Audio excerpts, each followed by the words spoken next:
Good evening and happy Shabbat. Also happy Pesach for those that are celebrating it on the Hebrew calendar method, as opposed to those of us who chose to celebrate it with the reckoning from the new moon closest to the vernal equinox and have done so already.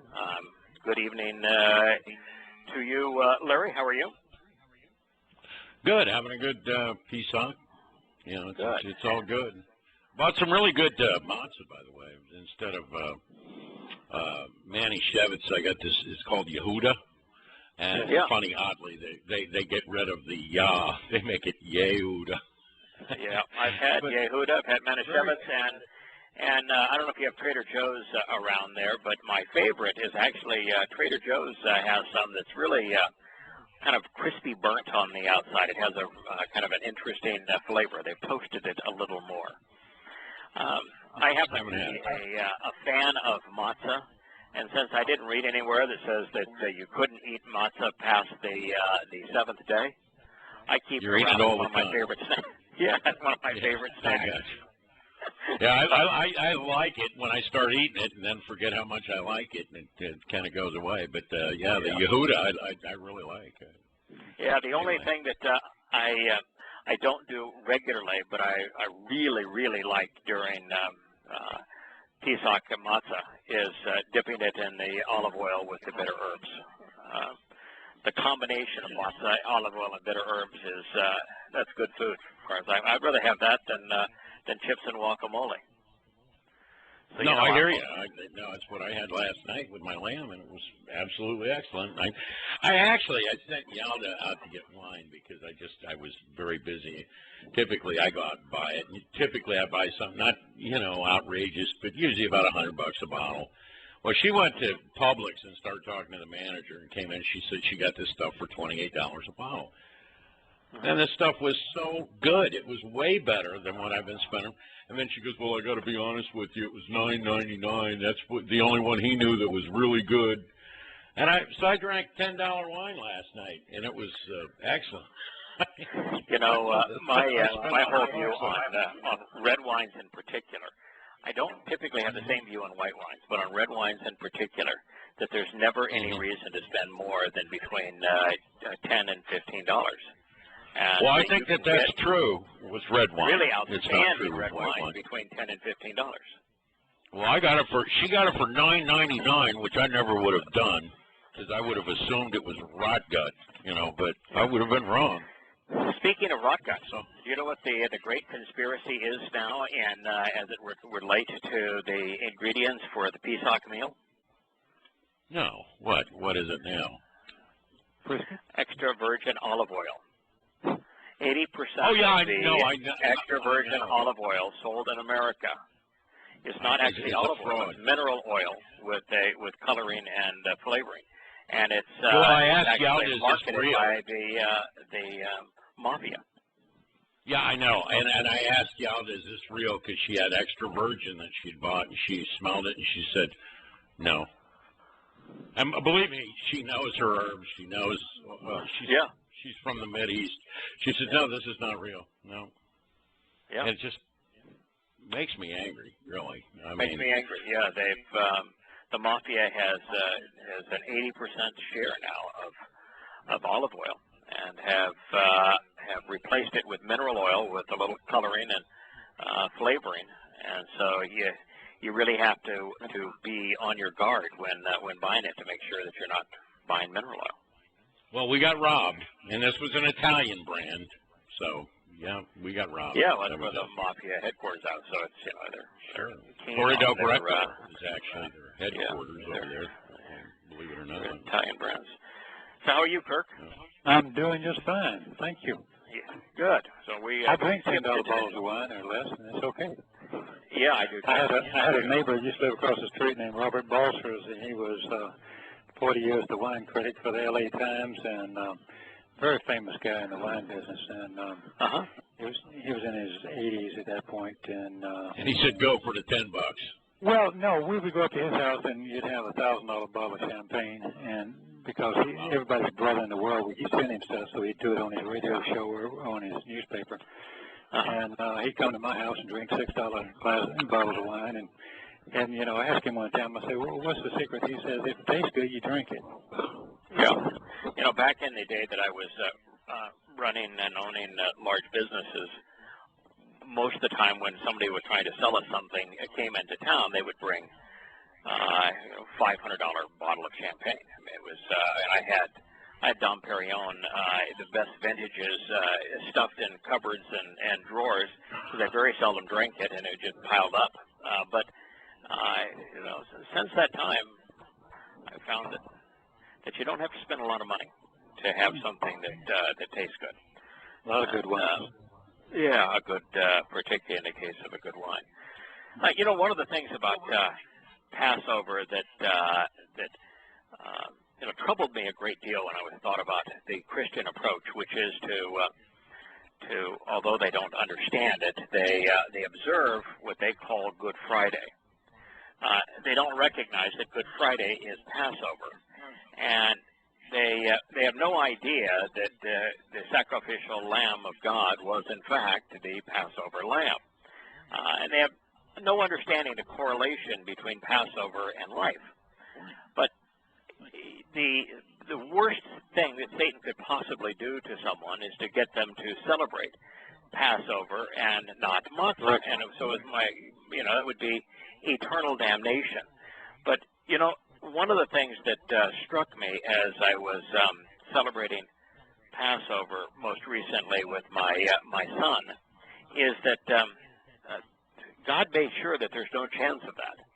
That if you were to pass away during Passover, having celebrated Passover, but not having celebrated matzah, you would not actually be condemned to eternal damnation. You know why that is? Why? What did you eat with your Passover lamb? Well, matzah, bitter herbs. Mm-hmm. What is matzah? Unleavened bread. Right. Oh, and okay. What is the unleavened bread? That's his matzah, yeah. You've actually celebrated the two into one. That is correct. Matzah is integrated into Passover. Our Passover is integrated into matzah. Well, so, it's almost a word picture. It's a word picture when you look at how you're doing it. It's a word picture. I get it. Yeah, you're doing both at the same time. It's one of the reasons why, and I know that there are many listeners to our program tonight who have a different view on this, and I don't challenge those who do. But my view is that the 7 days of matzah include Passover, where you I do too. I think matzah. that now. I used to think the opposite, but it says for 7 days you will not. And, right. And right. one of these days is today, which is Pesach, and so that's it. Right. Yeah, sure. Right. And so I've come to realize that God is an extraordinarily thoughtful planner, and He designed Pesach in such a way that we get the benefits of eternal life and of perfection simultaneously, so that should someone pass away after Passover before matzah, they still receive the integrated benefits of the two. And anyone who is deemed to be perfect and immortal is automatically adopted into God's family. So it's a comprehensive solution where the benefits start right from the beginning. Why is it that the Jewish community, the Yehudim, why is it that they recognize Passover so much and they miss on matzah and the fruit? Yeah, you'd almost never hear matzah spoken of in the rabbinic community. And one of the things too. But they do it. They do matzah. They do matzah. But what they do is matzah. If you say matzah, that's associated with being Jewish. Like if you go to a grocery store, my son in Texas, when I went out in the shop for him, he only has one grocery store within 50 miles of his condo, and it of all names is Heb. So we have to. You mentioned it. You're trying to so think it's like a slide on Hebrew. You're going to a store called Heb. only in Baptist Christian Texas could you have a store called Heb. But when I went there, the first mega Heb, they had no matzah. And so, I asked them, where's your matzah? And the store manager's response is, we don't carry any of that Jewish stuff here. So there is an association with matzah and Jews. Yeah, I didn't even waste my time to explain to him. That's like calling that's like calling Yahweh's Torah the Jewish you look Torah. Around called the Bible. You would find that there's one Torah for everyone and one Pesach and matzah for everyone, and it is the only path to a relationship with God and to life. But I didn't bother to waste my time. I was talking with a Baptist. I think you would have pretty much been wasting your time. That's for sure. Right. Yeah. There's sometimes where you just shake your head and say, with this individual, there is no chance of a benefit. Now, when I picked up the lamb, I had an hour conversation with the barkeep and assistant manager of a Longhorn Steakhouse about why I was picking up lamb and why it had to be prepared in a certain way. We didn't have a barbecue at my son's condo, so this was the best way to get it. And he was all ears, so sometimes it's worth the investment of time, and other times it's not. What I would say is that the Jews recognize that they should eat matzah, but they associate matzah with Passover, not with the Feast of Unleavened Bread. So there is a very weak assimilation of what matzah represents. And even if you look at Pesach and matzah collectively, and Jews never speak of Bikurim, what you would find is that I'm unaware of any Jewish writings that ascribe anything more to Pesach and matzah than a celebration of Jewish history and the Exodus from Egypt. No, that's what's taught. Everybody repeats that to you. But yeah, there's no association with Pesach is the doorway to God's home, to eternal life. Matzah is the welcome mat where we are perfected, vindicated, cleansed of rabbinic, religious, and political corruption. And Bikurim is where we're adopted into God's family. I have never seen any Jewish site explain any of that. And first of all, they claim Bikurim has to do with what do they call it? No-hide laws. No-hide laws. That's what they call them. And they don't do that's not for them. That's for the goy. They say. Yeah. It's not for us. What's a no-hide law? Yeah, something they made up. The answer is there isn't any such thing, which is why you don't know about them. But there is a religious zeal for creating laws out of instructions, and where there are no instructions, then it is that is particularly rife ground for law creation. So, since there are no laws of any kind associated with Noah, I mean, the law of the ark is that it must be these dimensions, or the daggone thing will capsize. But that's called the law of listening to instructions. That is called the law of guidance. Instructions, right? Yeah, but so what they did is they assumed that there was a covenant with Noah, so therefore there must be Noah laws, and the Noahide laws are imagined laws associated with Noah. Is that correct, Larry? Yeah, it's all rabbinic BS. It's just more of the brought to you by we're Jewish and it's our Torah, so we can make anything up we feel like.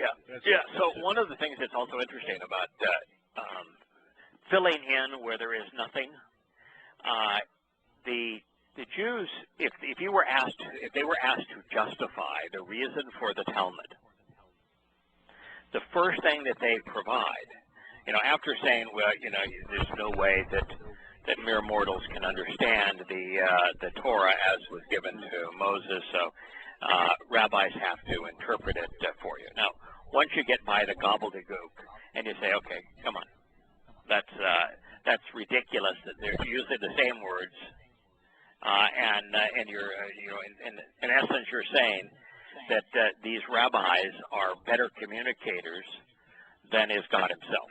And so I'm not buying that. So what is the real reason for the Talmud? And you know what they explain? It's because God did not provide sufficient instructions on kosher. If you, and in fact, we've been through this before. If you go through God's instructions on what is good and what's not good, what you end up is recognizing that it's impossible to follow them based upon the description that is given, and the Barim,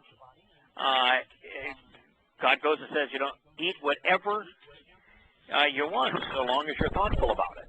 And so there isn't any way to be kosher from a dietary point of view based upon the Torah. And what we've come to conclude is there's a reason for that. It has very little to do with food and has, much to do with what we consume, with that which is healthy and nourishing and that which is poisonous. Being the Torah and the prophets are nourishing, the Word of God is nourishing, and the Word of men is poisonous. And that was at least that's the conclusion most of us have drawn when we've studied the basis of what's called kosher. But for religious Jews, that was not satisfactory. So they've looked at God's omission in this regard of not being specific on what you can eat, and decided that the Barim, eat whatever you want so long as you're thoughtful about it, is unacceptable, because that's way too liberating. And so they have created a religion about what you can and cannot eat. The same thing is true with they'll go on to say with the Shabbat.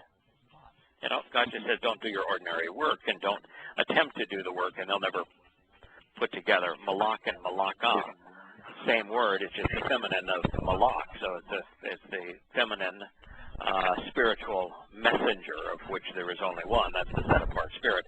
Don't attempt to do her work. And on this day, and so they must have 100 laws about the Shabbat, because God evidently was not debilitating enough. Yeah, it wasn't clear and wasn't limiting enough. So they have the Shabbat law of the phone and light switch and elevator button that God somehow neglected. In this past week when I was working on all the way up to today on Proverbs, and I looked in the words, really looked up everything.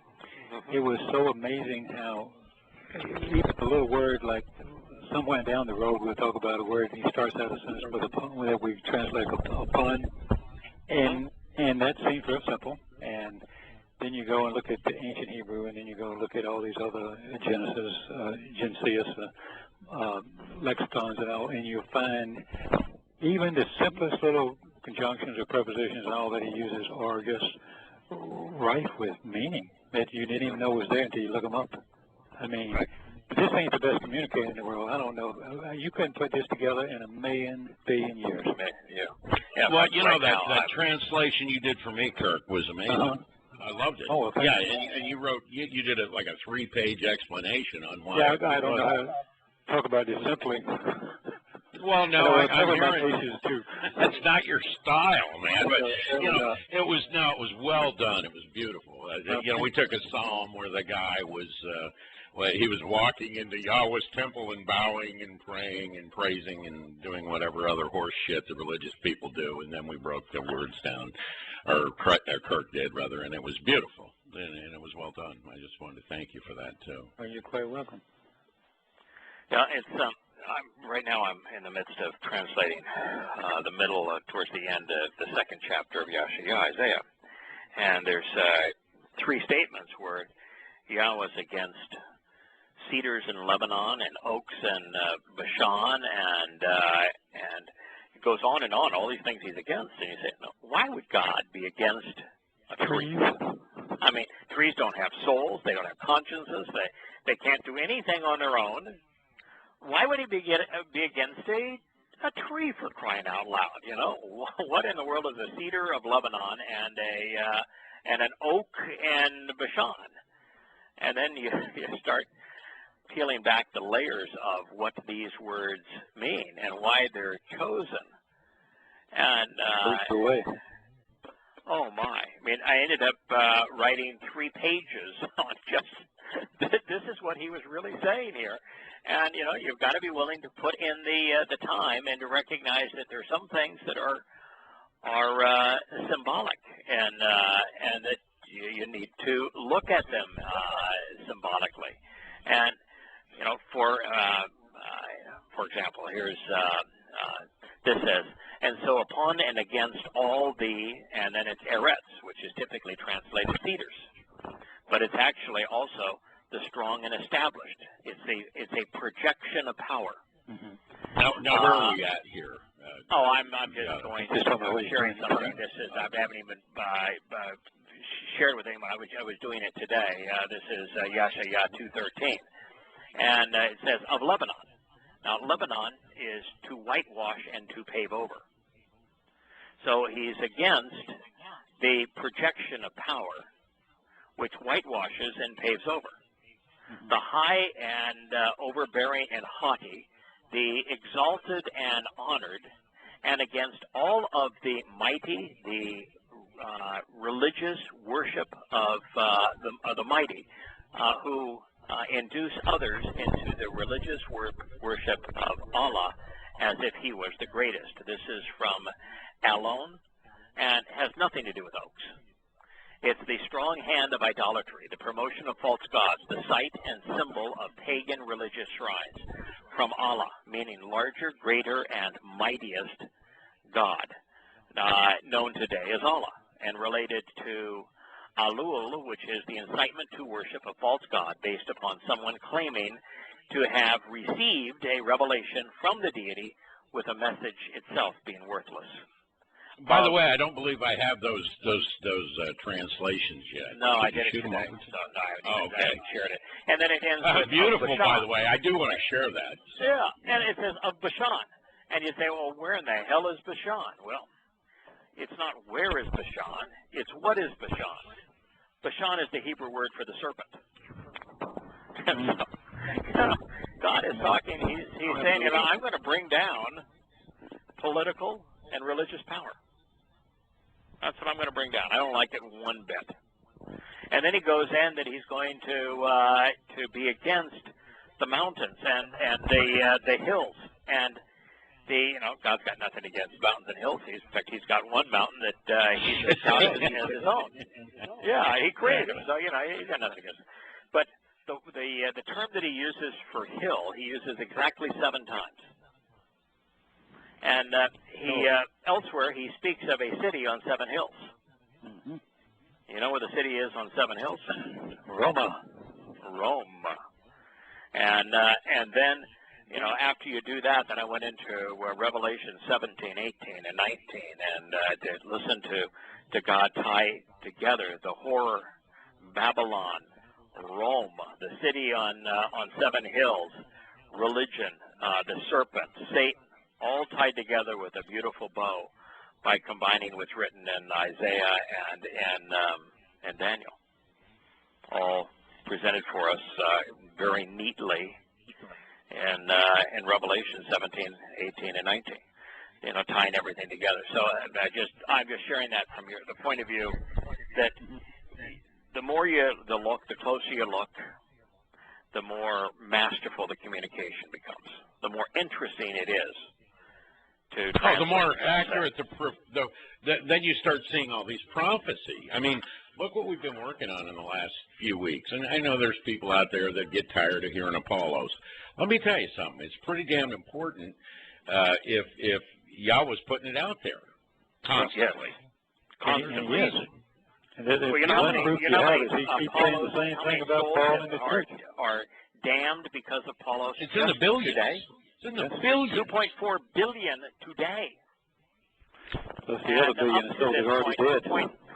2.4 billion throughout history from Paulos' So you're around 5 billion. To now, and another 2.4 billion today. It's by 2 times the world's most popular religion, and it's growing. But you know, China's going Christian. Did you know that? China's going Christian. I was reading. It's set to be the largest Christian country in the world very shortly. Yes. Well, I've heard it's a big movement in Africa. As big a movement in Africa.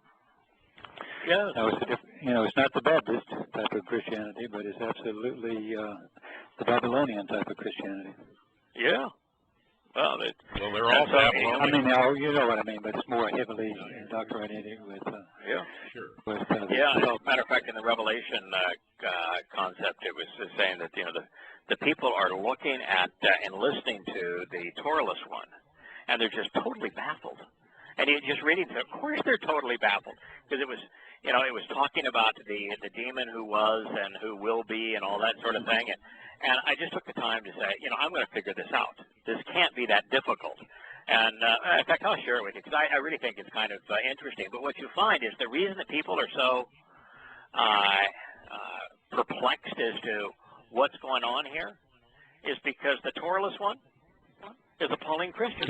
He's a Christian. Yeah, they're expecting to be the Antichrist, and he is the epitome of the Pauline Christ. Pro-Christ. He's pro-Christ. He's a nomos. I get that, Sure. This is the Christ. So anyway, I was translating Yahowah, Isaiah 2:14. It says, "Against all of the mountains, the elevated positions, which have sought or ascribed high status for themselves." Now, mountains do not ascribe high status for themselves. That's not room. So we're dealing with a metaphor here. This is not a real mountain. And against all of the hills, this is Gibeah, hilltops and knolls, which is used exactly 7 times to denote 7 hills. Judges 7:1, 1 Samuel 23:19, 1 Samuel 26:1, 1 Samuel 26:3, 2 Samuel 2:24, Isaiah 10:32, and Jeremiah 31:39. By the way, it's also a town of Benjamin, which served as a Philistine outpost for those who... Is Yahweh good or what? Yeah, I know. So these hills, which are exalted and honored.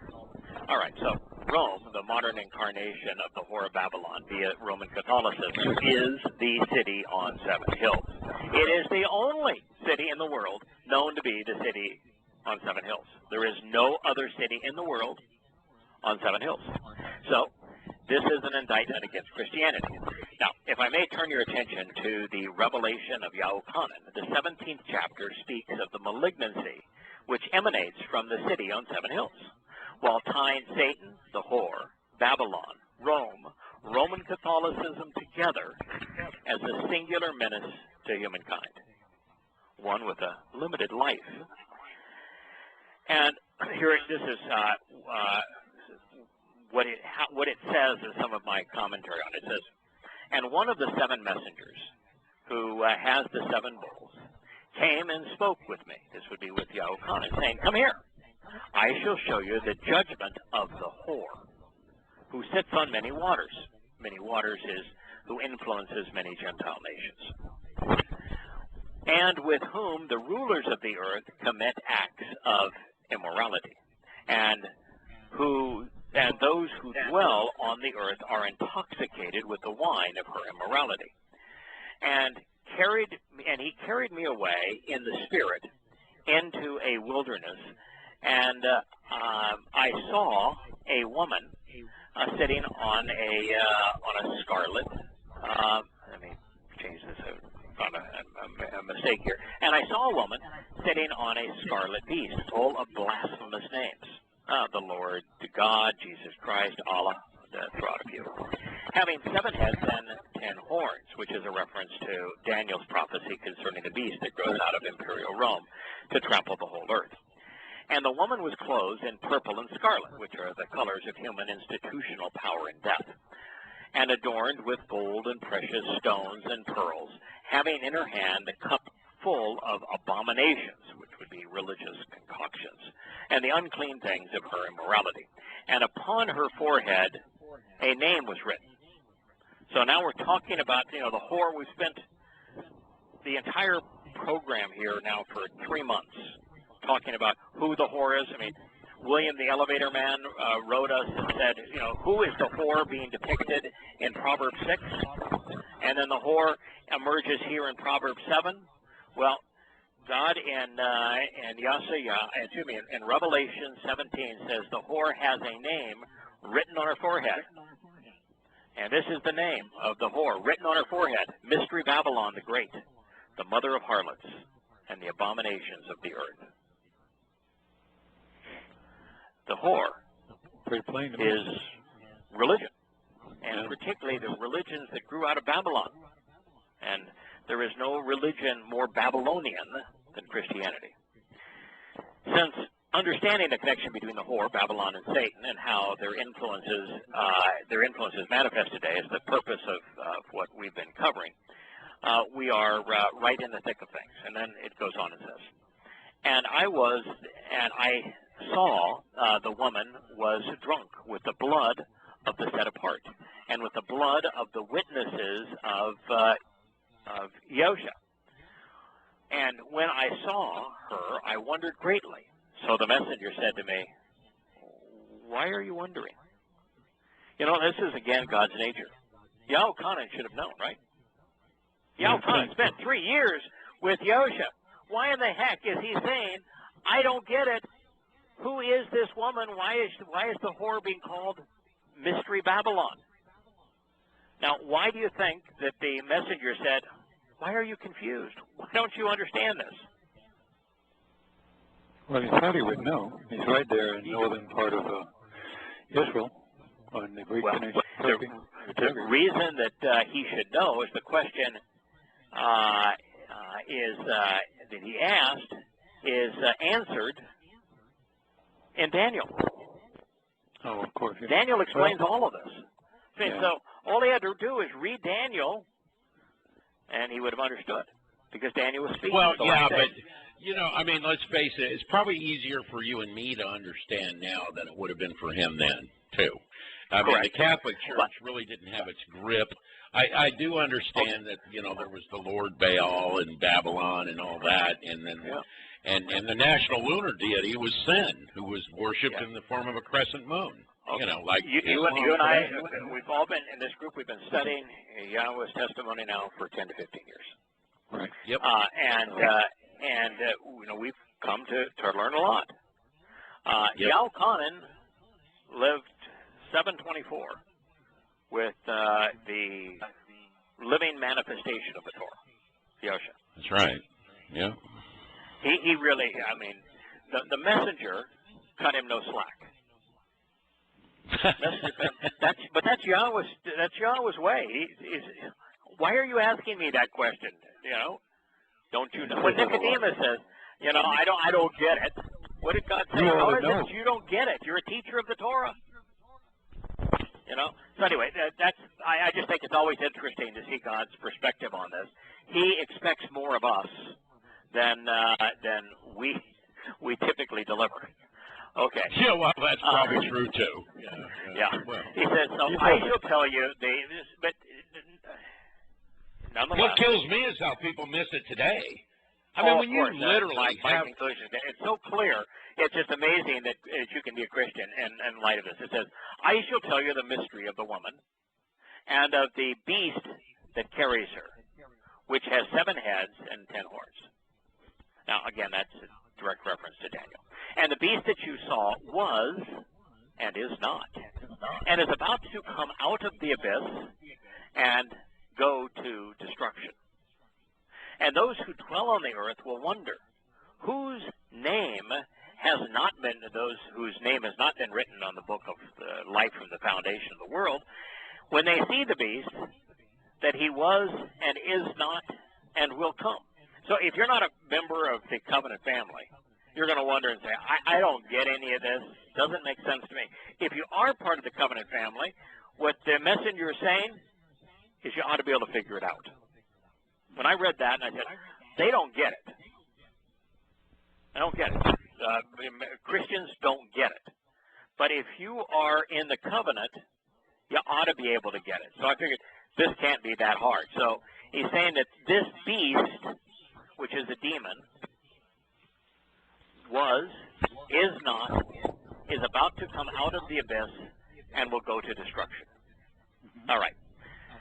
Since this godly encounter between Yahuchanan and Yosha and Yosha's spiritual representatives took place sometime in 66 CE, the demonic spirit which had possessed Shaul, by his own admission, 3 decades prior to this revelation in 36 CE, had just returned to the abyss following Paul's death earlier this same year, thereby explaining was and is not. Paul was Yahuchanan's most nefarious foe. The same demon, however, would emerge to possess Hadrian 6 decades later, when he destroyed Jerusalem so that he could rename it after himself and then erect a shrine, deifying himself on the Temple Mount between 126 and 136 CE. Now, is there any place in the Torah, prophets, and Psalms that says Hadrian was possessed by the same demon? No. But it's obvious. This most vile of satanic messengers would then possess Muhammad in 610 CE, creating Islam.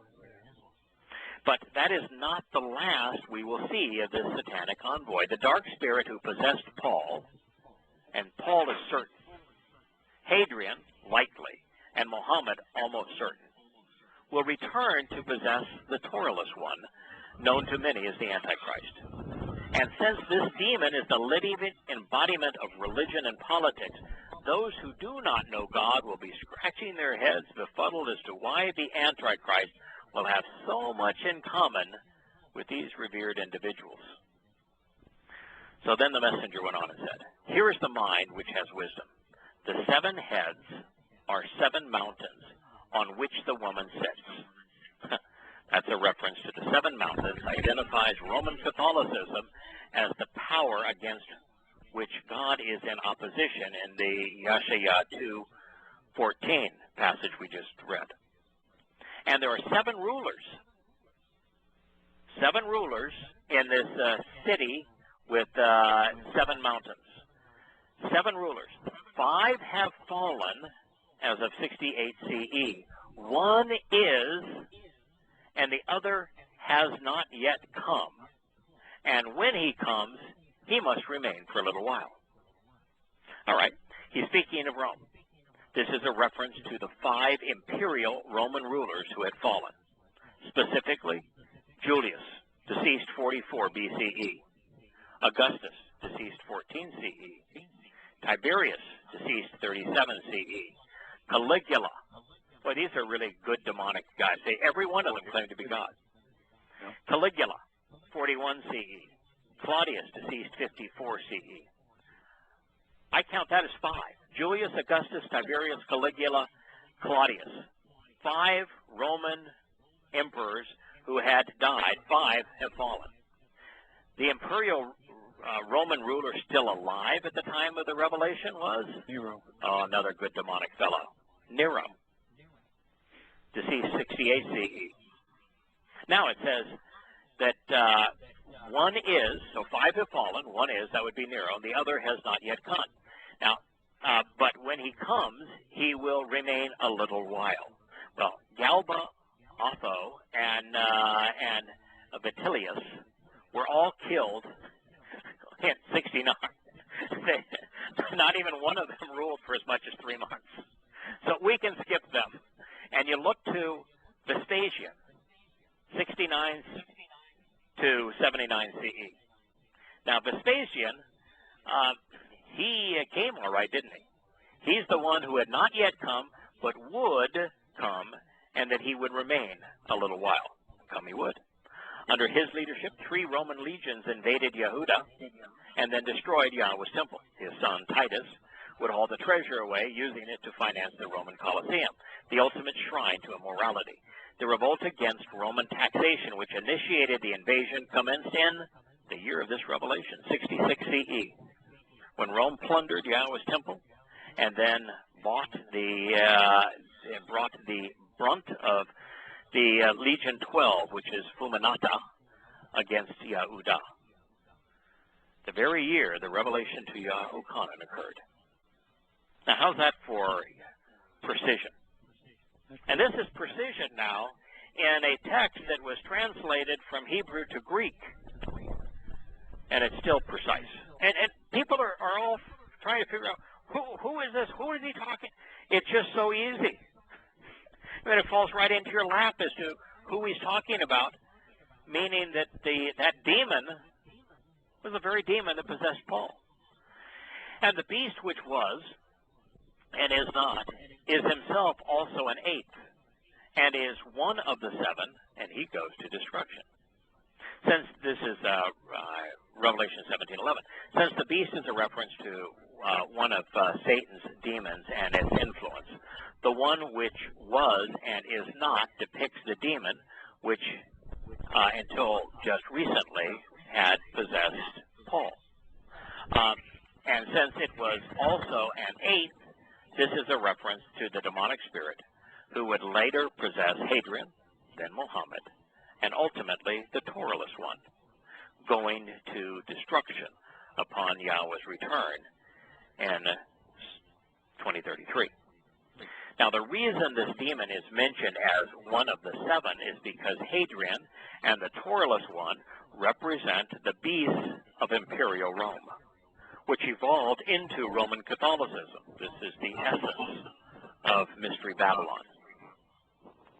So, if some of the terminology is a bit confusing, for those who have recently read the seventh volume of Yada Yahweh, Daniel's revelation regarding the beast of Roman Catholicism and how it evolved from Imperial Rome is presented there.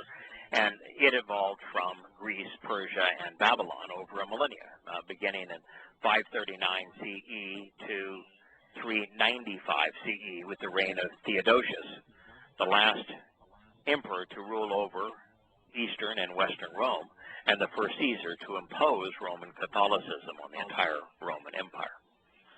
Now, the upcoming evolution from the imposition of the Roman Catholic Church to the political power manifest by the Torahless one is then explained using the terminology first presented to Daniel between his arrival in Babylon in 605 BCE and the empire's destruction in 539 BCE.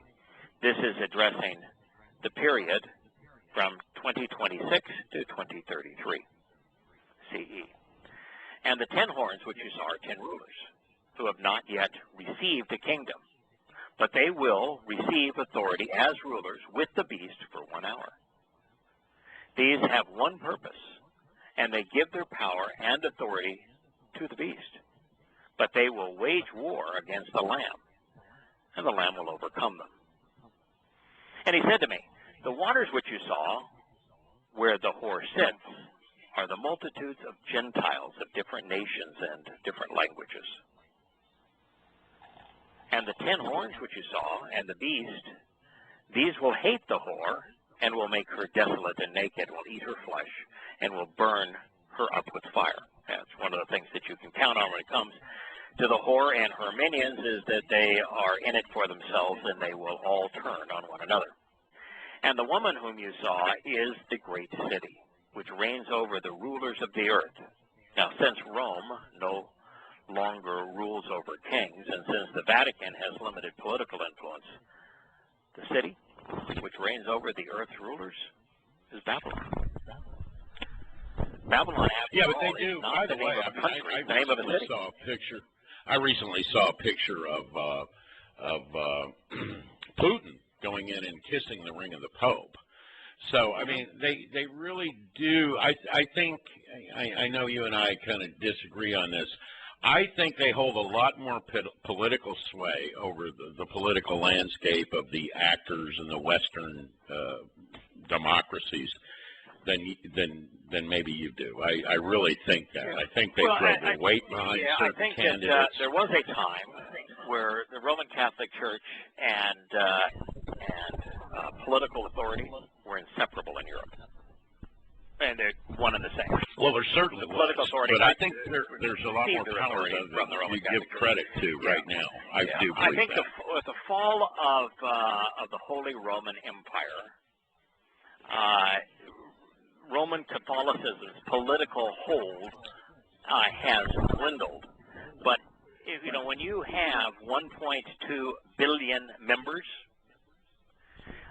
you have lots of influence over politicians who require the votes of Roman Catholics, and so the blessing of the Pope is considered a really good thing. If you're a political leader, it gives you credibility. That's why Bernie Sanders, a communist, is heading there. It's interesting. Bernie Sanders didn't want to speak to Netanyahu, didn't want to speak to any Jew. So what he did, communists, secular humanists hate Jews, Christians hate Jews, Muslims hate Jews. What is the common denominator between man's religions? They hate Jews. So Sanders appointed a liaison to court to the Jewish vote. And the first thing the liaison said is that Netanyahu is a-hole, that he is a despicable human being, a master of lies who has created a genocide in Palestine. So much for the I saw that. And by the way, I think Bernie's campaign slogan should be from each according to his ability, to each according to his need, or whatever. Which really should be restated. From the productive, we will punish and steal, and to the unproductive, we will make dependents. Well, you can't steal a whole lot from unproductive. Yeah. No, but you can make them dependent. And the productives aren't enough of the productives to elect anybody. So, all right. Not a good plan. It's really not a good plan. But the guy who is touting the economic fairness has never had a job in his life. Yeah. Isn't that the same old, same old? I mean, all these guys they put up there as president, even if they have had a job, it's usually been handed to them by daddy and all that. I mean, look at the current guy who's got his ass parked in the White House, who claimed to have been a professor. He was an adjunct, is what he was, which is like saying I'm a nothing. And what he went in and talked about was race. That was his whole What was the last time America elected a businessman? They don't elect businessmen that I'm aware of. No, I mean, if Trump actually wins the Republican nomination and he wins, he'll be the first actual businessman to hold the office. And I mean, I don't know how far you'd have to go back to find another businessman. Probably forever. Probably never. Maybe forever. Yeah, maybe forever. All right. So then, the religion whose Bible contains this revelation will fall along with its inspiration. It's ironic that Christians seldom consider the implications of the words which follow. And this is now from Revelation 18.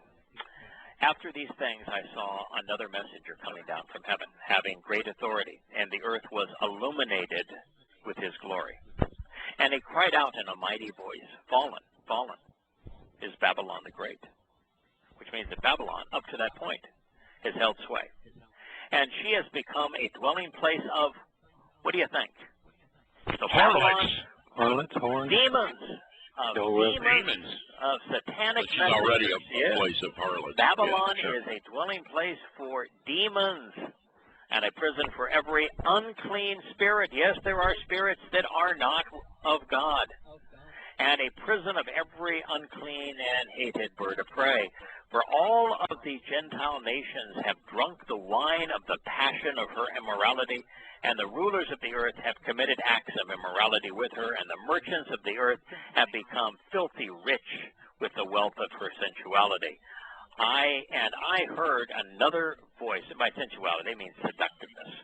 And I heard another voice from heaven saying, Come out of her, my people, that you may not participate in her sins, and that you may not receive her plagues. What is the plague of death? That's Paulos, the plague of death. Pauline Christianity is the plague of death. Come out of her, my people. He's talking about this nation, this entity from the city on 7 hills. This entity that grew out of Rome. We're very specific of the 5 emperors that were, the one that was, the one that will come. He's talking about the entity that grew out of the Roman Empire to tread down the entire earth that was the realm of demons. And he says, come out of her, my people. It's Roman Catholicism, which, by the way, I want to be really careful here. Because I think there are a lot of Protestant Christians that think, oh, well, that's Roman Catholicism. I'm not a Roman Catholic. There isn't a tinker's damn worth of difference between Christianity and Roman Catholicism. I mean, not only is Roman Catholicism 1.2 billion Christians, but Protestant Christianity is 99% Roman Catholicism. Yeah, I mean, ultimately that's true. Just because you say the Pope isn't my man, and then you follow the same everything. Yeah, and same religion. It doesn't even matter, even if you use the same names and you carry the same book, and you have the same principles, which let's face it, a church. Yahowah has it's like Sunni, Shia, Islam. Exactly the same religion, different leaders. Same book. Right. Different leaders. Same religion. And these Jehovah's Witnesses or Seventh-day Adventists can say, oh, see, we're the ones that are different. No, you're not. You're walking around Does it matter they named with the names they use, with a church. A church. I mean, first of all, if there's a church associated with it, it's wrong. You're Christian. I mean, period. Every one of them calls themselves Christian. This is Christianity, which is God is saying, come out of her, my people. He's telling them to come out of Christianity. He's not telling them to come out of Islam. That's a waste of time. Not telling them to come out of socialist secular humanism. He's telling them to come out of Babylon. Otherwise, you'll receive her plagues. For her sins have piled up as high as heaven, and God has remembered her iniquities. Pay her back as she is paid. Give her back double according to her deeds. In the cup which she has mixed twice as much for her. And to the degree that she glorified herself and lived seductively, to the same degree, give her torment and mourning. For she says in her heart, I sit as a queen, and I am not a widow. I will never see mourning. Yeah, the Queen of Heaven, the Mother of God, who is now embodied in Roman Catholicism. For this reason, in one day, her plagues will come, pestilence and mourning and famine, and she will be burned up with fire. For Yahweh, who judges, is powerful. And the king of the earth, who committed acts of immorality and lived sensuously with her, will weep and lament over her when he sees the smoke of her burning, standing at a distance because of the fear of the torment, saying, woe, woe to the great city of Babylon, the mighty city, for in 1 hour your judgment has come. Your merchants were the great men of the earth. Boy, I tell you what, it's hard not to see the conspiracy here between the elitists, the merchants and the bankers and the international corporations and the politicians, and the military-industrial complex, and those who are trading in oil that is what is being talked about here. Your merchants were the great men of the earth, because all the Gentile nations were deceived by your sorcery. And in her was found the blood of the prophets and the set apart, all of whom had been slain on the earth. And this starts Revelation 19. And after these things, I heard, as it were, a loud voice of the great multitude in heaven, saying, Hallelujah! Radiate Yah's light. You know, how could you be a Christian and not figure out that, oh, wait a minute, that means to radiate Yah's light, there's a God named Yahowah. That's what they're saying in Hebrew. Oh, well, the reason that you could do that is because you don't know this. You're not on social media, but they'll run around saying hallelujah all day. And I've asked, I don't know, several dozen, what does that mean? And they say, well, it means praise God. They don't even know what it means. And of course, I straightened them out. I said, no, that means radiate Yahweh's lights. It's a combination of halal and Yahweh. And they're just, they don't know what to do with that. Yeah. Then quoting Psalm 19:9, it said, because his judgments are true and right, for he has judged the great whore, who is corrupting the earth with her immorality, and he has avenged the blood of his servants for her, a citation of Devarim 16:6. And a second time they said, hallelujah, radiate Yahweh's light, her smoke rises up forever and ever. So, I mean, if there was any question as to who the whore is, and the whore is going to appear in Proverbs 7 again, the whore was in Proverbs 6, who the whore is should be gone. The whore, Satan, Babylon, Rome, and Christianity are all one entity. And yeah, they absolutely are. I used to have a more open view of this, and to say, that the whore of Babylon also includes socialist secular humanism and Islam. Islam, yeah. Mm-hmm. I don't think so. They all run on it too. I think that the whore of Babylon is Christianity, Roman Catholicism. That's what I think it is. I don't think it goes beyond that. No. It's its capital is the city on 7 hills. The only thing that's Babylonian about Islam is that the first writing of the Quran took place in outside of Babylon, because of course the Arabs were illiterate. So the only people that could actually write it down were the first literate people conquered by the Muslims, which were the Persians. And so the first written copy of the Quran was written down in Babylon. But that doesn't make the religion of Islam any more Babylonian than Judaism is Babylonian, because the first copy of the Babylonian Talmud was written in Babylon. And so while the whore permeates all religions, when Yahweh goes to this explicit nature to say, 5 kings were, one is, one is yet to come, and then there is an 8th, and it's all of this takes place on the city on 7 hills. He's talking about Roman Catholicism. That's what he was talking about. Sure, of course he is. Of course he is. The I've always thought Babylon that. is Christianity. Yeah. Full stop. Sure it is. Yeah, let me look. I want to just address something you said. You read that and you said, oh, well, how easy does it got to be? 5 are gone. Okay.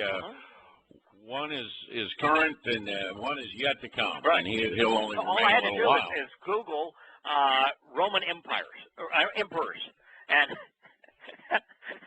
you look at them. I counted them. How many were deceased at that point? There were 5. Yes. And you are a top-notch researcher. Nero died the following year. You are absolutely excellent. But let me tell you, I would have been befuddled, as I'm sure most people that are in the chat room had never figured that out. Now that you've told us, sure, that's easy. It's like an alphabet. Doing the alphabet at this point, because you already you went and I am quite it positive that, Kirk, if you had read that, you would have gone and done exactly what I did. Really? And you would have said, boy, yeah, when there are 5 of them that are gone. There's one that currently is. They were all demonic. And there's one that's coming. Mm-hmm. Yeah. And then you look at the one that's coming. He was the only one that really came. He was Vespasian. The rest of them never made it to Israel. But Vespasian, he sure as hell did. Yeah. It's not hard, but the advantage of knowing the timing, and some people may not have done this. There is no telling exactly when Paul died, but no one has Paul living past 68. And it's obvious that Revelation was written no later than 68, because 68 is when the Great Revolt between Rome and Yahowah began, and it was in the very end of 68 that the first of three legions was brought to bear against Jerusalem. And 2 years later, of course, the temple was torn down. There is no way the revelation of Yahuwah wouldn't have mentioned those events had they already occurred. So it's obvious that Yahuwah wrote this no later than 68 CE, and then all you have to do is look up when did Paul die, and the consensus of every site you look at, because Paul describes his timeline and Acts presents Paul's timeline, is that Paul dies in either late 67 or early 68. I mean, it is, and so when you do that, it becomes obvious that the demon that he's talking about, that was and is not, has to leave, is the demon that possessed Paul. Yeah. Oh, by the way, Yahuwah would have known, because Paul was the most overt demon in his life. Well, by the way, over in Shabbat, where Yahweh is describing Paulos, and he says that he at the behest of another, or at the prodding of another, or words to that effect. I was thinking about that today, and I thought the other is the demonic spirit that possessed the best of another. Yeah, the best that's of what another. The other one is. Yeah, on the advice of another. That's on the advice of another. He's talking about the same demon. Yeah, exactly. So I mean, that's. And by the way, the reference to the 7 hills, one of them was in Shabbat and was specifically referencing the source of Paul's power. God didn't miss a trick. It's all there if you choose to consider it. So let's. Well, I mean, just from a prophetic point of view, this is huge. And by the way, I thought I did a note on God, or on Paulos, his dead God, and his ridiculous counterfeit. And the part in here in the Mashal where he's talking about. He's talking about, and I brought this up last week, but I just thought it was so profound, where he talks about how this person, and of course he names him as Sheol later, but I mean, how his religion is worshiping a piece of wood and says that's going to give him life in the end. Yeah. And boy, that's a total description of Christianity. They're at the foot of the cross. I mean, forget the fact that they counterfeited strayos for upright. How many times does Paul say that their salvation is in the cross? Oh yeah, on a piece of wood. On a piece of wood did this, not the Torah. Yeah, in fact, even a phony piece of wood, because there was no there was no cross.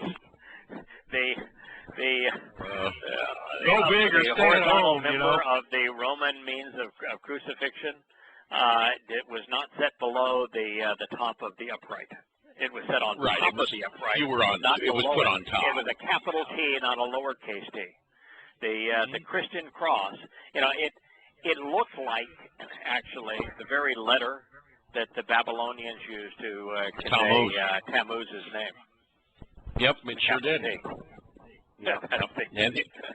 Yeah, there's people that run around. There's people that run around, and the Tav, the ark.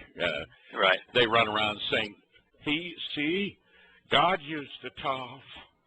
And you're sitting there going, "Oh man, you are such an ass." Yeah. And what the Tav means is that there is a legacy of it. There's almost a legacy of everything in Hebrew in today's world. When a illiterate person signs something, how do they sign it? Signature. It's an X. It's an X. That's exactly what it is. The Tav means signature. It's the sign of a signature. That's what it means. Yeah, and there they is turned no, it into a cross. no connotation whatsoever of a cross. It's a sign of a signature. Right. Yeah. Yeah, I know, but that's what they've done. They've taken the Taw. That's his signature. And of course, one of the other problems we have within Christianity is that is there any reference to a cross even in the Christian New Testament? No, Strauss. Strauss means upright pole. And there's a reference to an upright pole in the Torah. It's the Edom. It's the upright pole of the tabernacle. It sets into the foundation of the tabernacle, and it holds the roof of the tabernacle up. Under the covering. Yep. So it's to enlarge it and make it secure. And Yahweh identifies it with his home regularly, but it's an upright pillar. Okay, but you're speaking from a person who has understanding and has actually looked at the words, just like you did in these words in Revelation, and have seriously considered them and went out and studied. And what they're doing is they're trying to advance a religion that they happen to believe in. And you know, that's two different things we're talking about here. Yeah. One's now, real, what I one's was not. trying to do in this whole thing, I stated my purpose in covering the first 14 chapters of Yahowah was that I wanted absolute and definitive proof. Now that William had introduced us to the whore in Proverbs 6, and that the whore was obviously associated with Pauline Christianity because Proverbs 6 was primarily about Paul. The whore reappears in Proverbs 7, which specifically names Shaul. And so while it was obvious to me that the whore was associated with Pauline Christianity, I wanted definitive proof that the whore, Babylon, Pauline Christianity, and Satan were all one and the same. And Yahowah, going through the 14th chapter, ties all those things together. But here, the 17th and 18th chapter of Revelation do exactly the same thing. And it says that Roman Catholicism, Pauline Christianity, the plague of death, the whore, and Babylon are all one and the same. And from a prophetic point of view, Larry, you are correct. That's a really big deal. It's a huge deal. It's a huge deal, and it's what we're seeing. Yeah, have you ever noticed, and you know, I mean, this is just right in line. We're watching prophecy unfold in front of our eyes. Yeah, you'll see as an example, Obama will come out and say something about gun control. Merkel will come out and say something about gun control. And then the next thing you hear is the Pope saying something about gun control. They're all tied together. Yeah, Cameron said we shouldn't exit the European Union. So the abomination is over there, and he's saying, "Oh boy, you better not exit the European Union because even though you're our most favorite ally, you're going to go to the rear of the bus in terms of future trade deals if you do," which is just an absolute. What do we have left to trade? They all parrot the same junk. But Larry, when you read the tie-in between the kings, the rulers, the merchants, yes, and Roman Catholicism, and not only in Revelation but elsewhere, in Yahowah, your conclusion that the influence of Rome economically, politically, and religiously is greater than I give it credit. I think so. I really think so. That's what God is saying. Yeah. He's saying the influence of the 1.2 billion people and the entity that is Christianity at large has. I mean, you take Bank of America. You know, the Jesuits, which is just another arm of the Vatican. The Jesuits bought Bank of America a couple years ago. You know, I mean, well, Bank of America was merged into Nations Bank. You know, so Bank of America failed, and so because it was too large to collapse, they simply merged Bank of America into Nations Bank, and since Nations Bank and Bank of America, if you look at the two, Bank of America was a better name than Nations Bank. The company that they were merged into changed their name to Bank of America, but Bank of America actually doesn't exist anymore. It's now Nations Bank. Still, it's largely owned by the Jesuits, or at least that move was, and I'll bet you they made a lot of money on it. But my point is, these guys are into control of a lot of things, and you know, behind the scenes and everything else. The World Bank, the UN, The World Health Organization, that's completely Vatican, you know. These are just Vatican organizations, and they're respected by the world, aren't they? And the world's leaders. No, clearly the Vatican is behind the mythical people known as the Palestinians. They renamed Israel. The Pope is stunningly and has been anti-Semitic for a very, very long time. And this particular Pope is a communist, and so he is aligned himself with liberal leaders worldwide. And for the first time ever, America gave a political audience to the Pope. You know, on his disgusting white robes, and by the way, Lebanon speaks of wearing white robes. I mean, Zachary speaks of the white robes. Yeah. What do you mean? Yeah. Lebanon needs to address white robes. Yeah. Okay. My son, literally and continue observe my words, my answers, and my promises, specifically my instructions and the conditions for participating in the relationship, electing to continually store them within you as a genuine treasure. And you shall genuinely and continuously live by closely examining and carefully considering my directions and conditions of the binding relationship agreement, and with my Torah teaching, in accord with the center and focus of your eye. Choose to fasten them onto your fingers of your own volition and engrave them on the tablets of your heart. Elect to say to wisdom, you are my sister and my wise friend whom I know, acknowledge, and recognize. You should choose to call upon and summon understanding. By being observant, you will be protected from the illegitimate, estranged, unauthorized, sickening, and repugnant woman,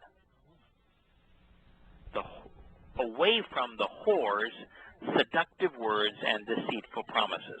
Well, now we know. Yahweh told us the whore is Babylon, is Roman Catholicism. You want to be protected from Roman Catholicism? Study the Torah. It's the only antidote. There is no other antidote. And he was very specific, because what is the central aspect of the whore's claim? That there is a new covenant and a new testament to go along with that new covenant. So Yahweh said, you not only need to observe my Torah and treasure it, but specifically the terms and conditions of my covenant agreement, my mitzvah. The only antidote there is for Christianity. Away from the whore's seductive words and deceitful promises. For in and by the window, this is where we were last week. In and by the window would mean somebody that was local to it. It was right. Paulo. My house. This is Yahweh speaking. By the window of my house, through the lattice, denoting the proper timing of things. From a higher elevation, I looked down and I saw her.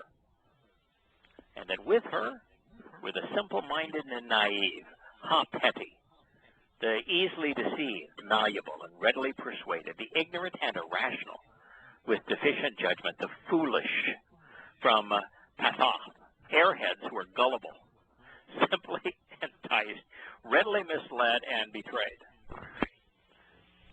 That's Yahweh's idea of pejorative language. And I made the connection, understanding and recognizing among the children a young man of deficient character, lacking judgment. Yep. So the first of the 5 points that God is making is subtle and easily missed, but you jumped right on it, Larry. Is that the whore, Christianity, operates right outside of God's home. Outside, for sure, but right outside. And that's because there would be no credibility for any religion if they didn't usurp Yahweh's credibility. After all, the whore is Satan, and the whore creates religion for a specific purpose. What is the reason the whore creates religion, guys? It's to plans you Well, wrote. it's to mislead, to kill you, to kill your soul.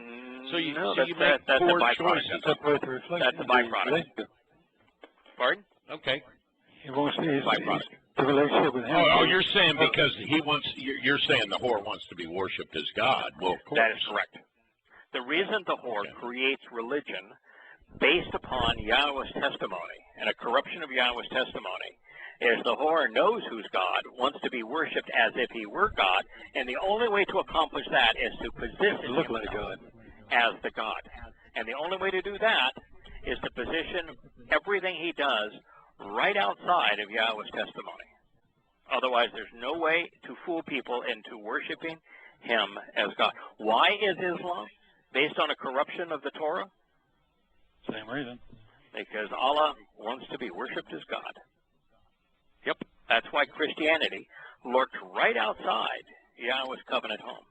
And, you know, they didn't come up with we're going to have a totally different religion. No, they said we're going to have a new covenant, which is just a update of the old covenant.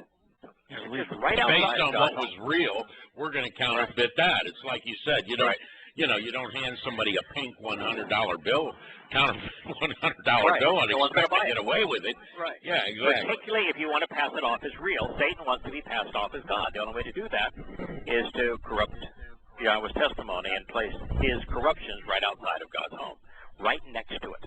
Now, there's 5 points here that are made in this statement, which is Proverbs 7, 6, and 7.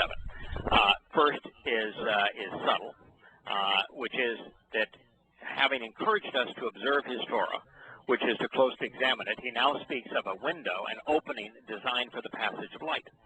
So, in Proverbs 6, which is related, the Torah was called light. And windows work both ways. God can see us through it, and we can see him. You want to see God? Look through the perspective provided by the Torah. But because God sees us, and that would include you, Larry, through the perspective of the Torah, you look perfect. Imagine that. That's good to know. That's good to know. I need the help over here. I really need So that is what he's saying, is that he's looking at you through the light of the Torah.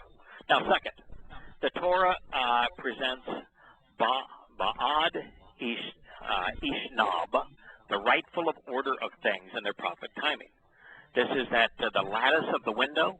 It means that God looked out his perspective from the proper timing and the rightful order of things.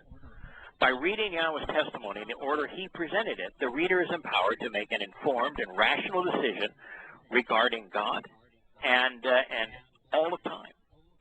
Everything falls into place. It all makes sense. The timing and purpose of Eden, the flood, the covenant, the Exodus, the Torah, the Yobel, are known as is that of Jerusalem and Yisrael, of the menace of Babylon, the rabbis, the cure provided by Yosha through the Mikre, of the deadly alternative presented by Shaul, Rome, and Roman Catholicism, all leading to the Torahless one, and to the ultimate fall of the whore of Babylon, culminating in with Yahweh's return to restore his covenant. Every step forward and backward along the way, including those still future, can be known, they can be understood, and they can be dated. That's what God is saying by his description of this window in his home. The lattice on that window presents the proper timing and order of things. There's nothing random. You know, the Torah is the Quran is a jumbled mess. There's no context, there's no chronology. With God, there is a rightful order and a proper order of things. And he has provided us with all of the framework to figure it out. Does God want to? Third, Yahweh affirmed that knowledge and understanding represent the means to life in the Proverbs first 5 statements. Now, by contrast, in the 6th and the 7th, he is acknowledging that ignorance and gullibility are the elixirs of religion. That's the thing that you come across every day, Larry. Knowing is a product of proof. Yahweh can be known. which is absolutely essential to all of this. Yahweh can be known. Yeah. Can I throw something in here? I did a post on exactly this. You know, you think about all these gods. You know, I mean, name a few. It doesn't matter. Amun-Ra, you know, whether it's the Gratia, Amun-Ra, or Lord Baal, or any of these. Lord God. Yes, Sin. Name them. It doesn't matter. You know, they all are represented by something that has a limitation. And even the sun has a limitation, of course. Whether it's the sun, the moon, or some fearsome deity with a lightning bolt, or perhaps a hammer, or whatever. Jupiter, Zeus, Thor. And it wouldn't matter.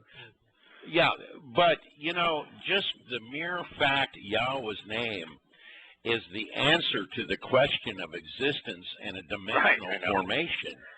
I mean, it's right there. He created a language which he communicates with. So, I mean, he really cheated in this regard. Yeah, well, that's okay.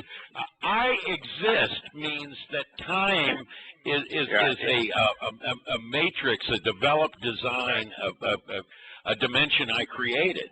I mean, we cannot. I've had people ask me the question, okay, then what was before God? I said, you can only think in terms of beginnings and ends and what was before, but that's the point of Yahweh's name, is I exist. Time is just a dimension.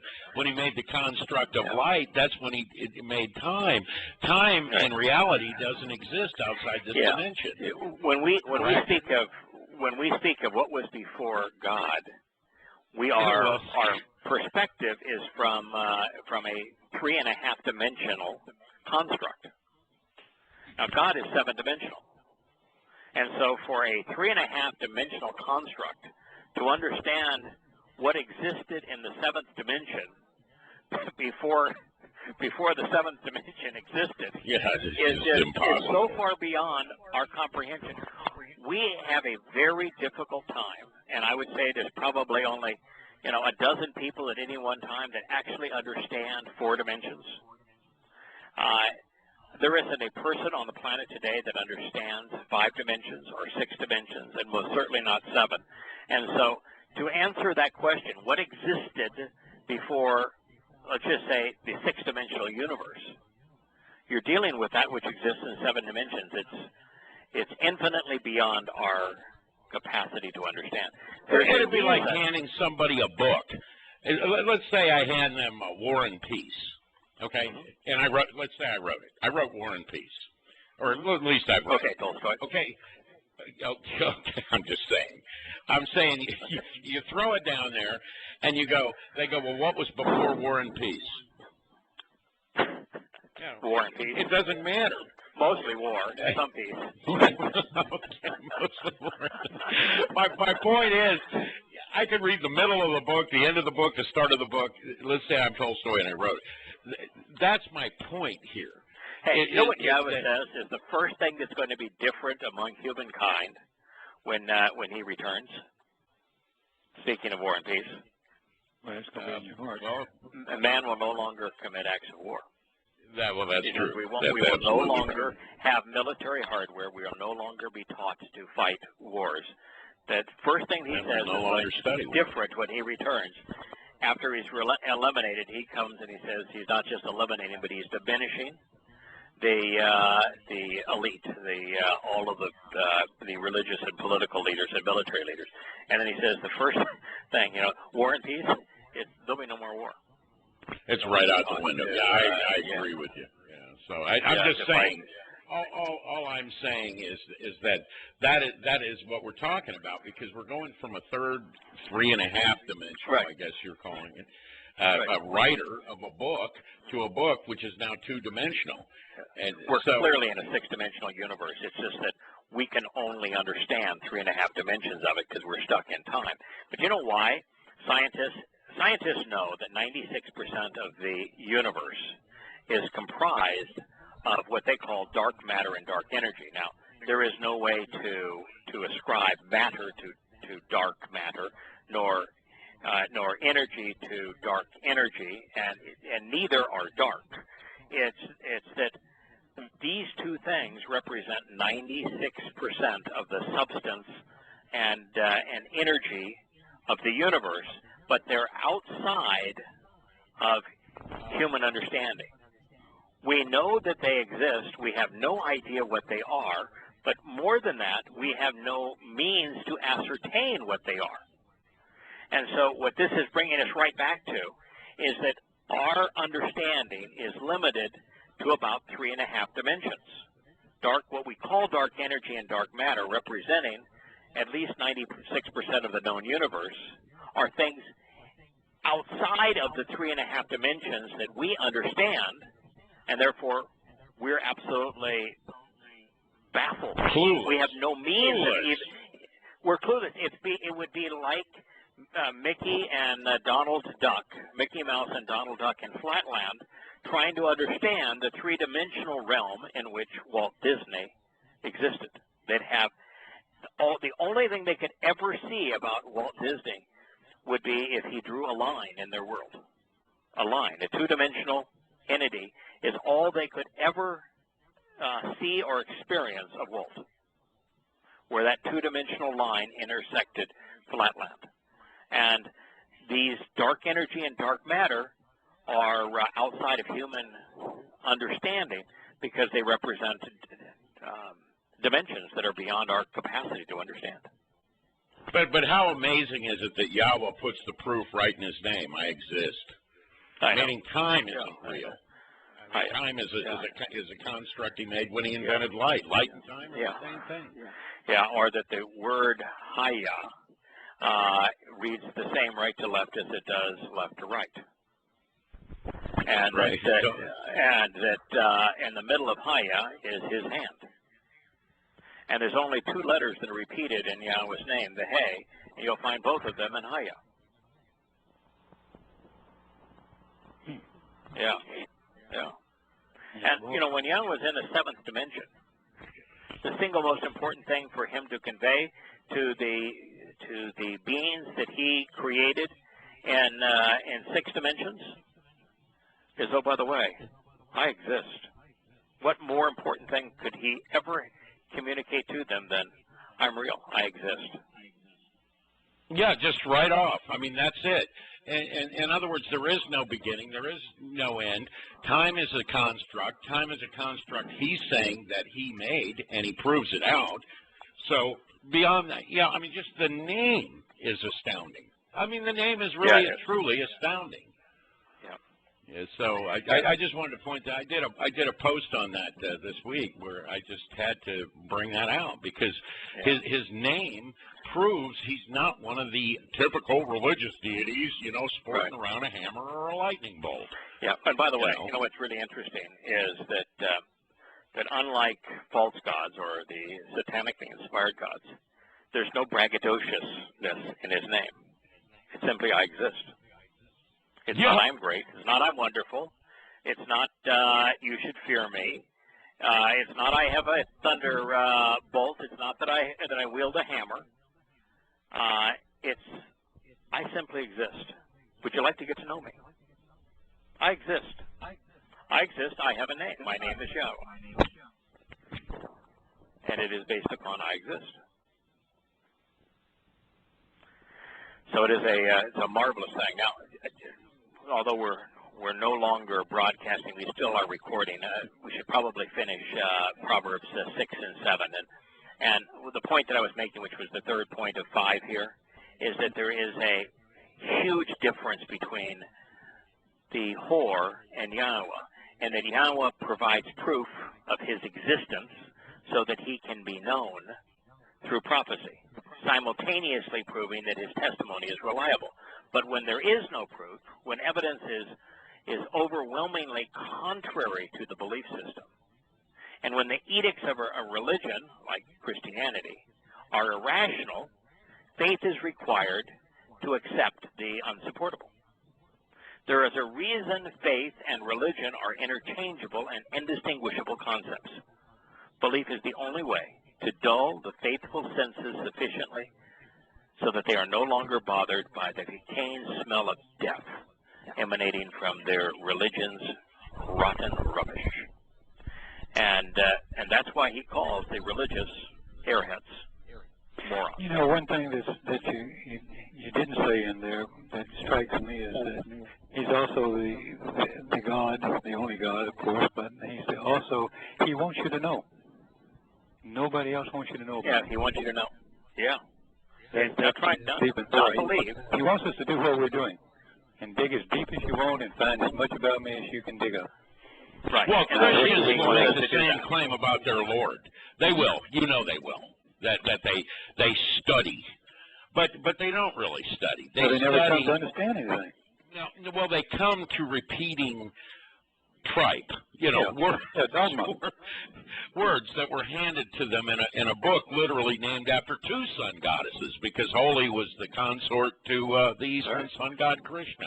So you got two sun goddesses. So I would think that most of the other gods were scared to death of you if there was such a thing, but the man-made gods always have the same man-made characteristic, that they're scared to have you free, or scared for you to know anything, because then you can bring them down.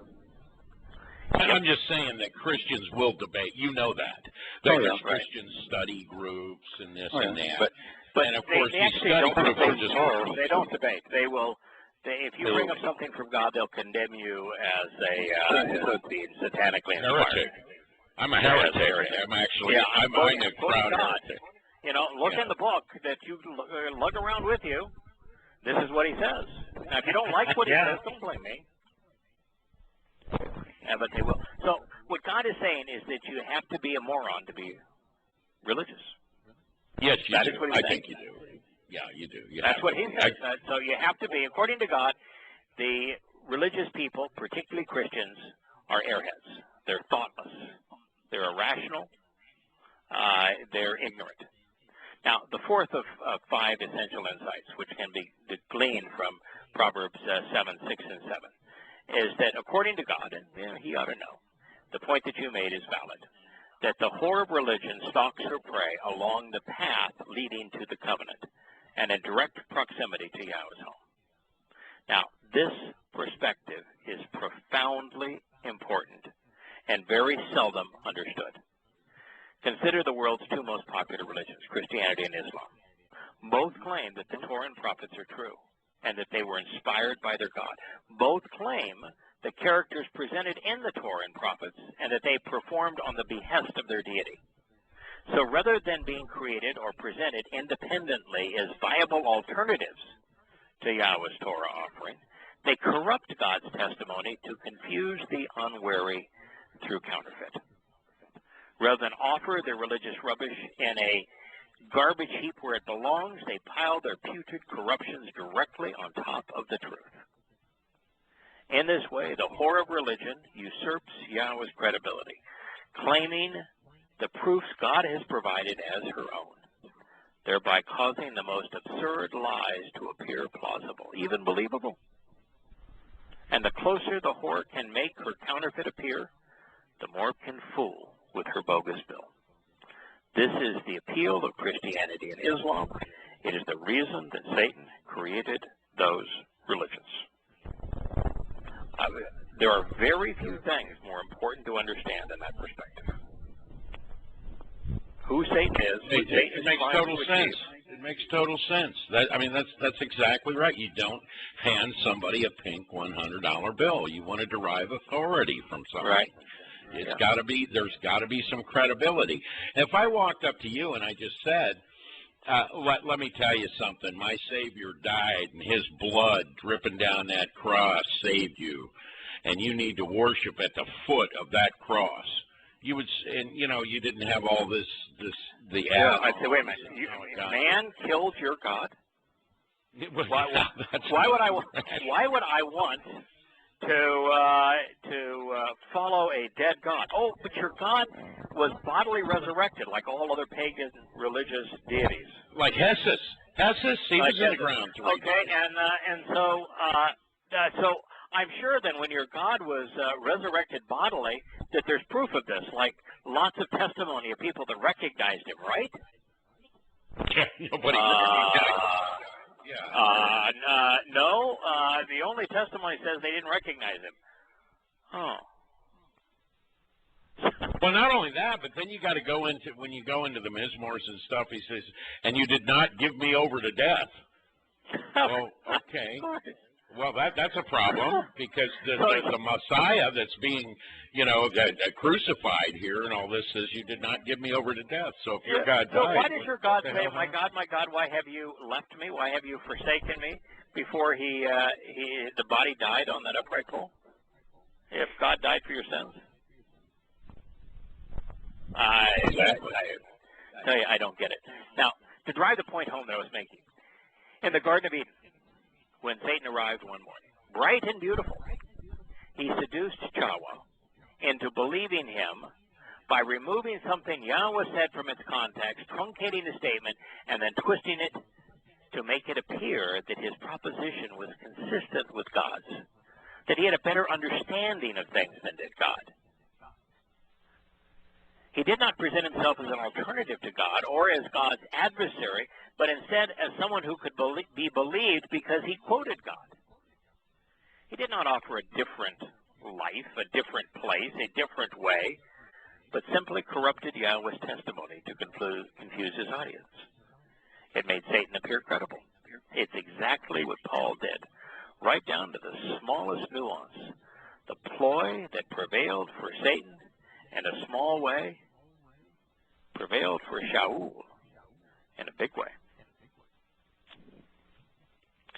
Very few things are as important as that recognition. And finally, the fifth insight, one which is directly related to the previous four, and in fact is derived to it. So let's go through the passage again and see if we can deduce what that is. For in and beside the window of my home, for my family, through the lattice denoting the proper order and timing of things, from a higher elevation I looked down and I saw, with her were the simple-minded and naive, those who were easily deceived, the malleable who are readily persuaded, the ignorant and irrational with deficient judgment. I made the connection and understanding, recognizing, discerning, and deducing the relationship by noticing among the children there was a young man of deficient character, lacking judgment, bereaved in his ability to reason, senseless with a weak heart. Who do you think that might have been? Who was identified with the whore of religion? That would be Shaul. The whore of Babylon. Yeah. Shaul. Yeah. What man authored the world's most popular religion? What man claimed to have seen God when in fact he encountered Satan? What man claimed to speak for God while also admitting to have been demon-possessed? What man openly acknowledged that his character was deficient and then proved it through his writings that he lacked judgment? What man claimed as his exclusive audience those who were wholly and completely ignorant of the Torah? What man predicated his entire religious message on faith rather than reason, on belief rather than knowledge, to deceive the malleable? What man walked through the known world, amassing a group of followers along the way? Not surprising, the name of the man that answers each of these questions is one and the same. And his name is presented at the end of the proverb, Shaul. Now that should be pretty obvious too, don't you think? You look at each of the... Not only that, I mean, he throws up he who is lowly and little, which is what Paulos means. So he names Shaul, 3 times, because you've got him named here, you've got him in Yahshua being named, and you've got him in Shabbat being named. I mean, literally, he says Shaul, and then he says he who is lowly and little. Yes. As well. Well, the difference between what happened now and what people don't normally do is nobody looks these things up. So I mean, you'd have to know that Paulos means lowly and little, and you'd have to know he changed his name to a Roman name and that he was Jewish or he was Yehudim, and his name was Shaul, and then you have to look up what Shaul is, which is hard to do because it usually goes to Sheol. But I mean, that's not a whole lot of work you'd have to do to get to that point. But the difference in what I hear from people now is that a lot of people want to look things up. So good for them. I mean, if they, but you know, it's interesting too. It's not only Shaul and Sheol, but also don't all the rabbinics run to their Shaul? They all share the same base root word. I mean, it's just damned odd. Yeah, Shaul, Shaul, Sheol. But if y'all have had a in fact, if anything, I don't think anything's greater than people actually are starting to look things up. Because some of them even tell me, they say, look, I bought all these things. I think that's terrific. Yeah, no, I think that's terrific just to look too. It up. It is terrific. And particularly if you're going to say, okay, I'm going to be as informed as I can be, which means you've got to look it all up, right? And then I'm going to be as rational as I can be, which means you're going to make every connection that reasonably fits. Correct? If you do those two things, every time you dive into the Word, the lights just go off everywhere. Yeah. I never thought when I read Shabbat, when you did send out the Shabbat thing, and even the first one, not the last one, I never would believe that it would be the plague of death, Paul, Shabbat everywhere. Everywhere. My gosh, it's everywhere. I mean, it's everywhere. Yeah. Like William. It's not just Sheol, it's also plague of death. Yeah, 28:18. That was again, and Yashaya. Yeah, everywhere. Proverbs 7, Shaul. And plague of death. Describes him in Proverbs 6. I mean, there's a reason that God's fixated on this man. The reason that he has so much prophetic testimony on this man, on the whore that seduced him, on Satan, on Babylon, and Christianity, is because the religion that Paul conceived is a construct that is a counterfeit of Yahweh's covenant, set right outside of Yahweh's home, that has fooled, thus far, 5 billion people.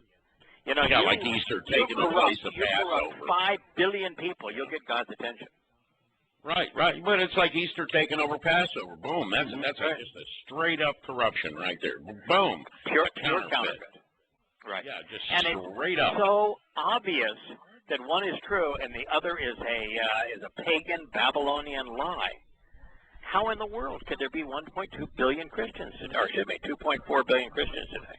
1.2. Because no matter what you present to them, I can tell you the answer, Craig, because no matter what you present to them, the irrational mind, as you put it, closes. And that's what happens. It's all emotion. It's got nothing to do with religious mind. You show them, look. I mean, you break it right down to, the Lord's covenant. That was the vernal equinox on Sunday, nearest the vernal equinox, where Lord Baal was worshipped in the form of a golden calf with the sun between his horns. And incidentally, that's when you're going to find the sun in constellation with Taurus the bull. Right. That's Easter Sunday. Get it? Right. That was the Lord's Day. And they say, how dare you, you heretic, you're going to burn in the worst places of hell. And, in other words, so why reality do you think that Satan inspired the Babylonians to see in that stars a bull? Because it was perfect to create a counterfeit. Because Satan doesn't want to create a religion where Satan is considered to be God. Satan wants to create a religion where Satan is no longer Satan, but is instead God. So it's all designed to confuse and to pile the rubbish right on top of the truth. Yeah, exactly. But I'm telling you, you can flat out show these things to people. You can show them. You can date them. You can say, here's a quote. You can put it out there. And instead of taking any of it to heart or using a seat of judgment to think about, as you talk about, being rational, it just doesn't exist. It doesn't matter. See, the first time I heard it, I said, the first time I heard the truth, and this is what I've found with people that decide to get on the narrow path. They say, they all say the same thing. The first time I heard the truth, wow, it was refreshing, and I knew it was the truth. Yeah. I mean, really. Yeah. But, if you're going to close your ears, or, let's say I was driving down the road that night and I heard you on the radio and you were talking about church steeples being the first and the last thing to kiss the sun, and this is all about sun worship, and you've been had too. And I said, oh, you know, and I got emotional. I says, oh, this guy, he's going to the worst places of hell, you know, and turn the radio off. Yeah. I mean, that's where these people are at. That's where they're at. Yeah, you know, it's like being on that Radio Liberty with Stan Monteith, and you know, I could assail Islam all day, and no problem with Soul Stan, but you prove that Pauline Christianity is a fraud, and oh man, you are not welcome back. I've got no answer for you, but you're not welcome back. Right. Well, yeah. See, that is the problem, isn't it? And I would have been happy to have been in that room. And in all fairness, Stan was buying everything you were saying. It was the feedback he got, and then he lost his meal ticket. That's correct. Yeah, he didn't have an argument against he was actually getting on board. I mean, you could almost see him. Yeah, it's just that he was going to lose his audience if he. That was. Yeah, if the truth was put out there on his show, he'd be in a lot of trouble. But see, that's part of the beauty of what we do, and what you do, because you spend countless hours. And I realize to you, it's not work; it's a lot of fun. I get that. It doesn't matter. Most people sell it. Fun work, yeah. You know, there are people in the religion business. They go by names like Nehemiah Gordon or like Jeff Banner, who don't know Yahowah, but they sell books and they make money in these businesses. Yeah, and they don't know Yahowah. They never will because they've never even seriously considered the words. Well, you know? First of all, if you were to charge for it, then you could not do what we're doing now, which is to celebrate it on tell the truth. Yeah. You also and number two, if you were selling it, your connection to Yahowah would be cut off. So at that point, some of the insights which, you know, I think we're led to, so long as we're spending our time with our eyes and minds open studying the Torah, the insights fall into our lap. They're so obvious. But if you're selling the information, God's not going to help. No, of course he's not. But I mean, you know, this is what goes on. Or the vegan rabbi, the doctor that wrote the book that's in touch with the rabbi who has the real scriptures tucked away neatly in a vault. Thank you for sharing them, Rabbi. You know, we appreciate you. I'm sure God appreciates you, you know, getting his word out there by selling a book. You know, and this is the kind of nonsense we're up against. Right. You know, when people tell me that, that they've got 4 blood moons, right? I don't. Or that Hagee too. come up with an apology for the 4 blood moons? Has he offered everybody that bought the piece of trash their money back? What it didn't turn out as he had predicted? It was not the hand of God. Oh, don't you know now it's the year 2016 that's the Yobel year. Yeah, just moved everything. Yeah, it's just on and on, these guys. They've got an excuse for everything. But, you know, as I sit down and I look at what's going on in the religious community, they're all falling apart because they're running out of shtick. They really run out of shtick. Yeah, there's another tragedy here about Christianity, that the people who approached it that had logical minds, I wish I had been one earlier, had approached it with logical minds and saw that it was a bunch of garbage. Right. They got turned off and they just walked away completely. You know, I know a lot of folks like that. They're the scientific mind.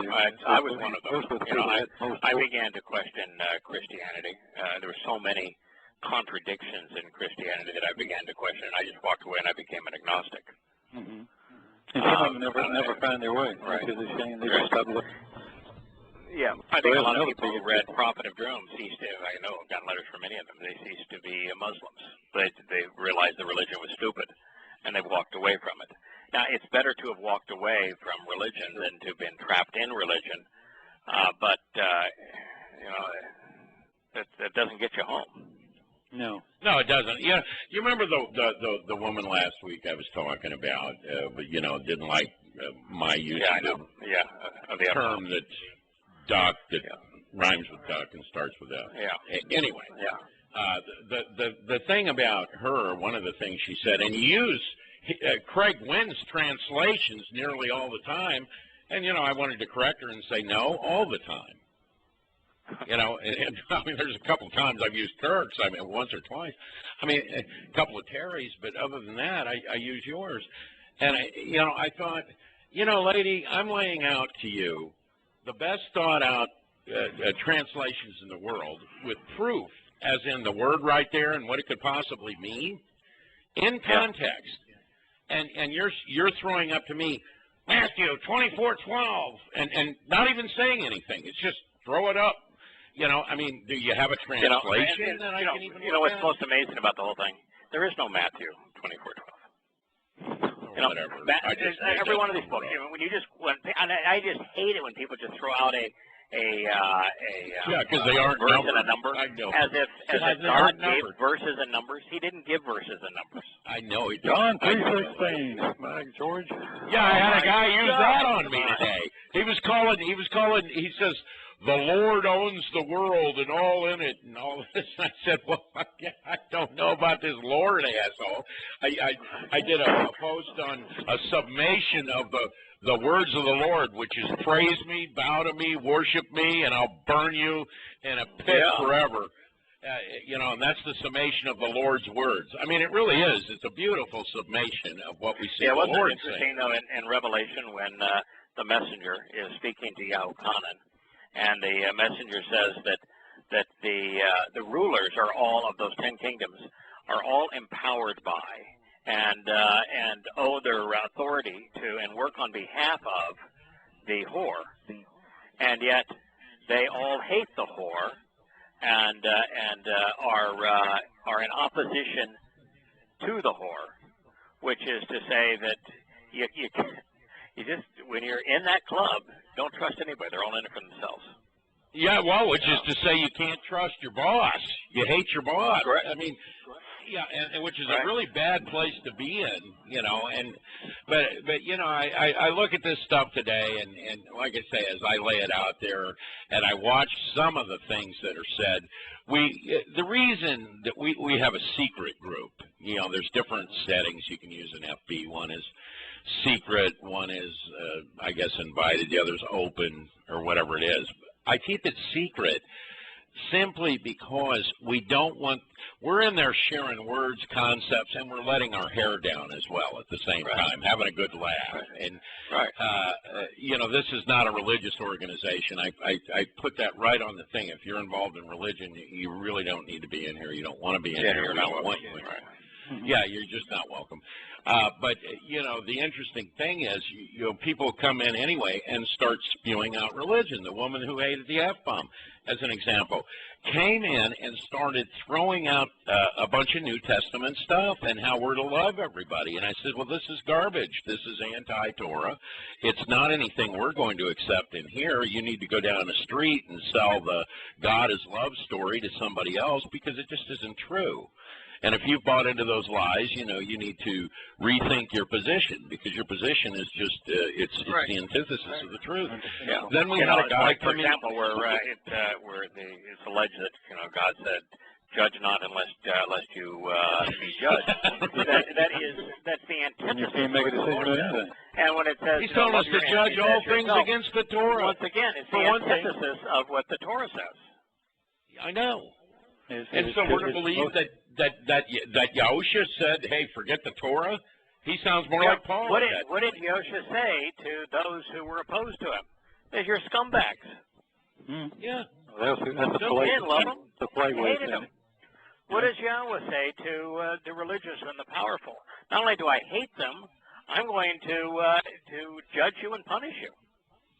We had another guy come in, and I'm not even going to give his name, but he was a total joke. He came in and started with the F thing, and I don't like and you need to clean it up in here. And, you know, there isn't a lot of this in there. I mean, it was just something I said. You know, it's not like anybody's in there just talking like that constantly. And then he was giving advice. He said, first of all, that he was the mouthpiece of Yahowah.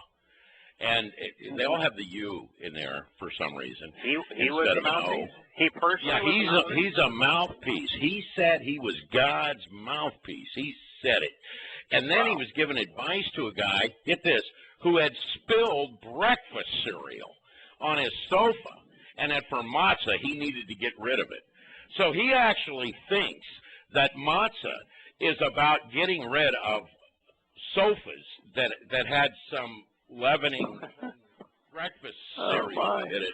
I said, buddy, you sound like a rabbi on steroids. I said, why don't you just have one come in and bless your home while you're at it? Well, are you know, nuts? There's some people that can claim to be the mouthpiece of Yahweh. Moshe, Devarim, he's the mouthpiece of Yahweh. I am absolutely comfortable with calling Moshe the mouthpiece of Yahweh. Yosha, mouthpiece of Yahweh. And for a specific period of time, for a specific message, so were fellows like Yashaya and Yirmiyah. And Dode. Yep. And Dode, but the list of those who can claim to be the mouthpiece of Yahweh is really small. And oh, by the way, not one of them claims to be the mouthpiece of Yahweh. No, he told me to tell you this. Well, I mean, it was astounding to me, this guy. And, you know, the one thing that they all do is they come in and they start teaching. Now, can you imagine teaching to a group that has access to these radio shows and this information for years and actually read it and study it? Can you imagine coming in and calling yourself a mouthpiece for God? Do you know how far you're going to go in a group like that? Ooh, wow, no. You're going to go as far as about we would go if we walked in the Vatican and started telling the truth. You're just not going to get it. It's just not going to fly. We can't chop your head off, but, you know, we can certainly boot you in a big hurry. Yeah. And this I is would what love happened. to be, and I think we'd all would love to be the mouthpiece of Yahweh. I mean, that would be a great, wonderful, empowering honor. What a thrill that would be. Well, no, I think one day. But you know, it's a big thrill just being able to share what Yahweh shared. But you know, sharing what Yahweh shared through the people that He spoke through is a far cry from being the mouthpiece of Yahweh. Yeah, well, but I think we will be mouthpieces because he talks about us being His uniters, spokespeople. I'm talking about the next dimension. I'm talking about the next dimension. I think to some degree. I mean, I don't think I'd ever want the burden or the responsibility of being the mouthpiece of Yahweh. I'm happy to be. No, not a constant, but you know, to go send a message to somebody, I think it would be great. Yeah. If God gives us a job and says, "I want you to convey this message to somebody," I'm happy to do it. But I'm going to do it under the auspices that I'm His kid. Yeah. Well, I would just follow the instruction. You know, I like the idea that God has a higher view of me than I have of myself, and I think if we keep it that way, that you know He's excited when we figure something out, and He thinks that our capability is beyond what we typically view it as, but we're pretty limited.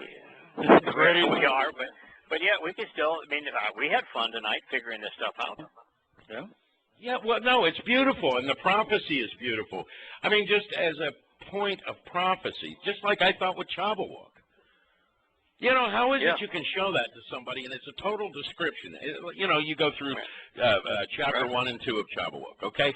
And you show them, you know, wow, look at how perfect this prophecy is. It's just astounding. And then somebody goes to you, John 3:16. Or something like that, or they misquote. They often want to misquote Shimon. I think that's and John 3:15. Have you ever read John 3:1 through 15? Yes. Because if you read 1 through 15, you know that the answer is in the Torah. Mm-hmm. Right.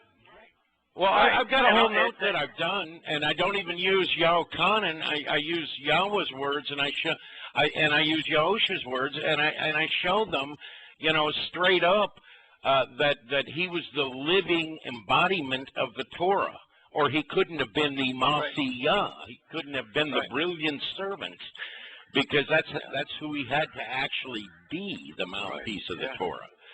So you can't just go John 3:16. Or Which one is it with Shimon that they're out there? Yeah, for example, it's even that one is whoever trusts and relies on me. Now, how can you trust and rely on him if you don't know who he is? How can you trust and rely him and not be Torah observant? Well, I think he makes that real clear. You can't, and how can you say that you believe in me and not do what I do? Right. You know, I mean, he was Torah observant. It's Shimon 3:15. That's what 2 Shimon 3:15 and 16 that they're forever trying to hold up where Shimon calls him a sophist. Sophist.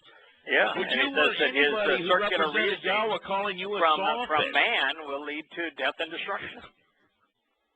Wow. Yeah, wow. But they'll take the one line out of context to say that, well, you know, Peter said that Paul wrote Scripture. No, he didn't. He said the opposite.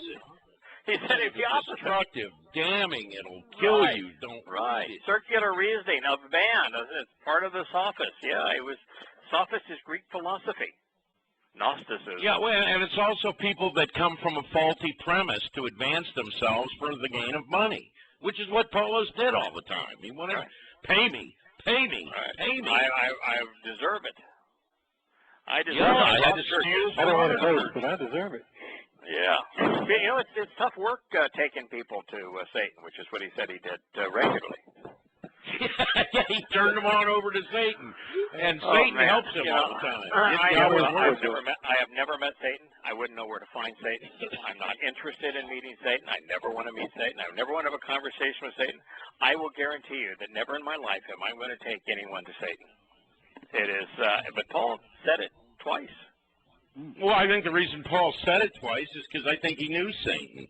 In fact, I'm sure of it. Of course. I think it was Satan that talked to him on the road to Damascus. That's what I think. Yeah, of course. It's obvious. You know him well. Yeah. He was in a position to take people to Satan.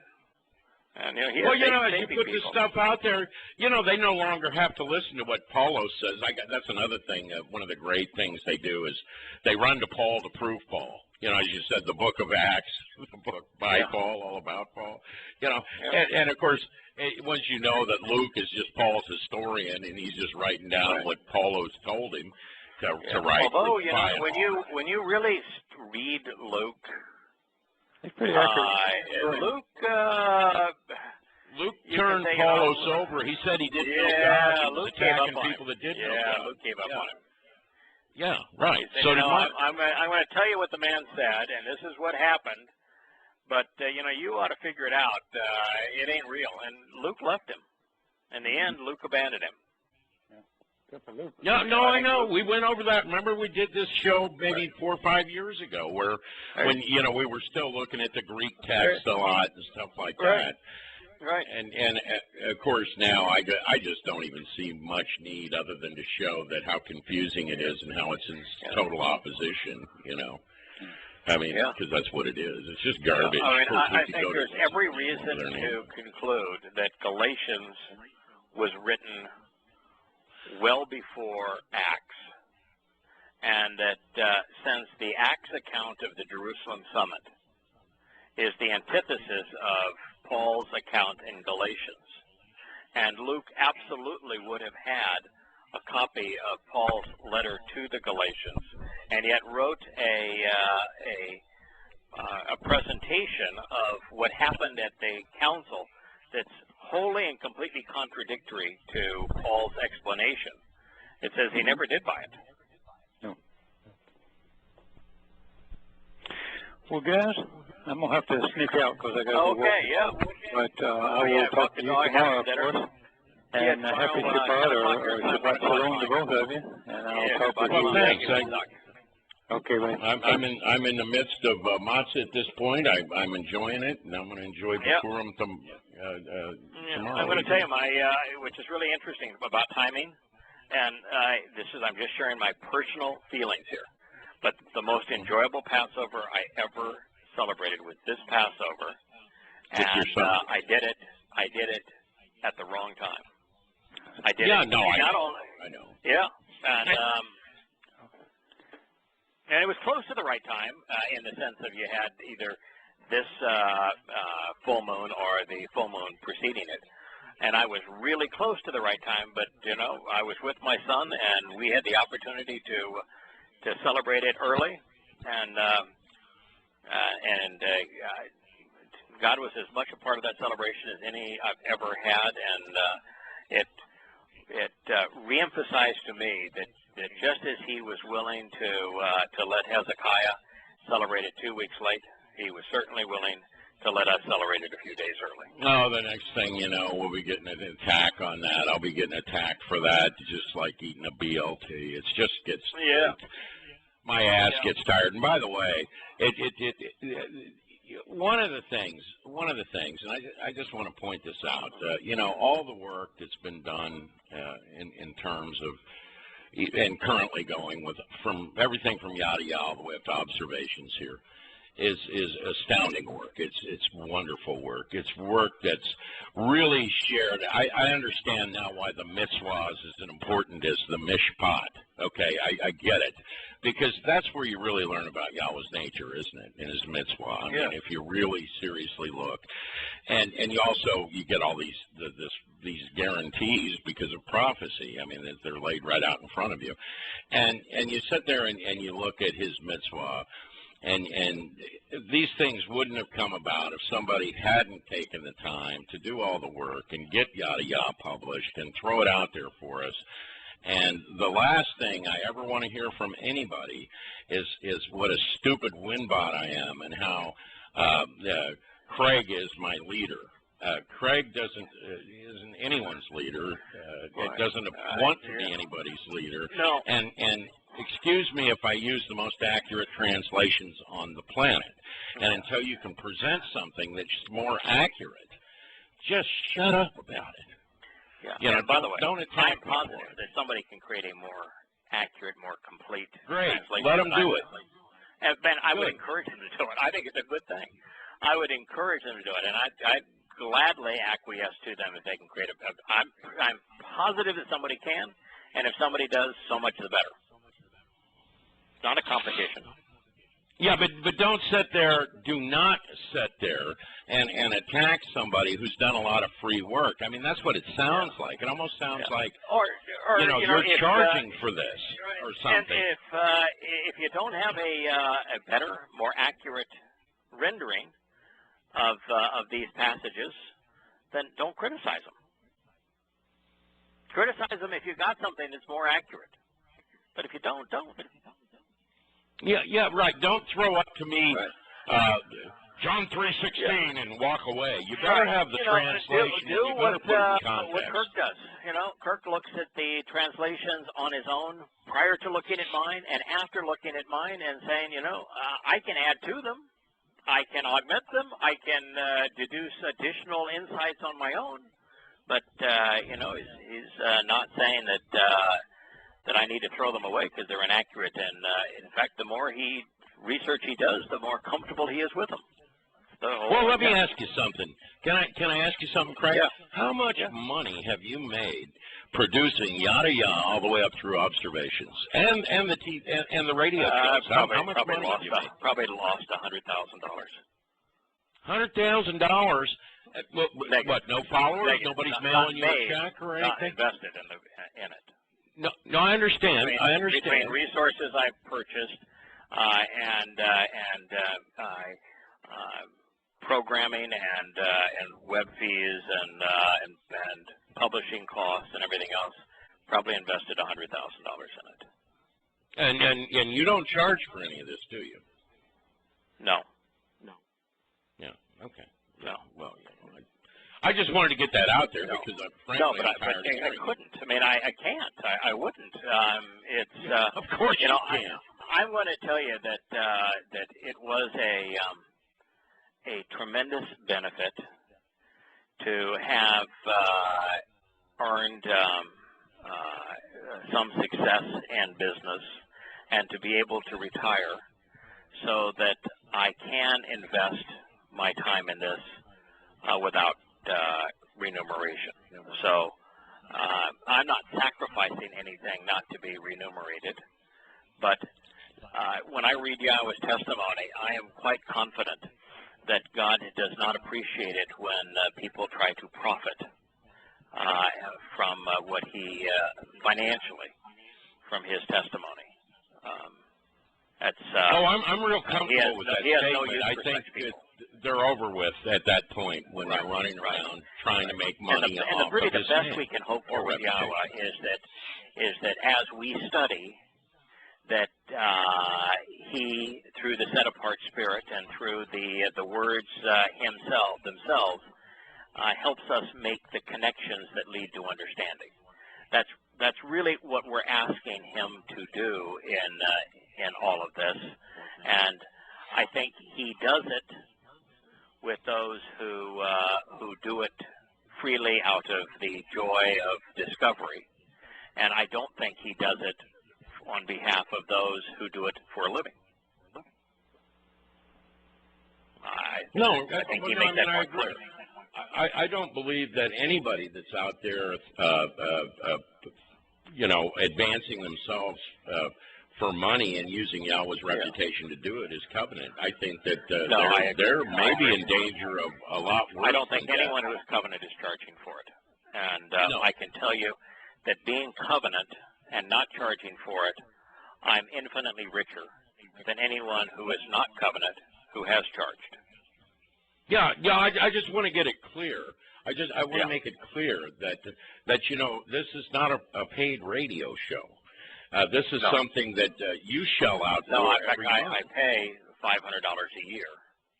I think it's maybe even $600. In fact, I think it went up to $1,000 a year. I pay $1,000 a year for the opportunity to use Blog Talk Radio. Yeah, there you go.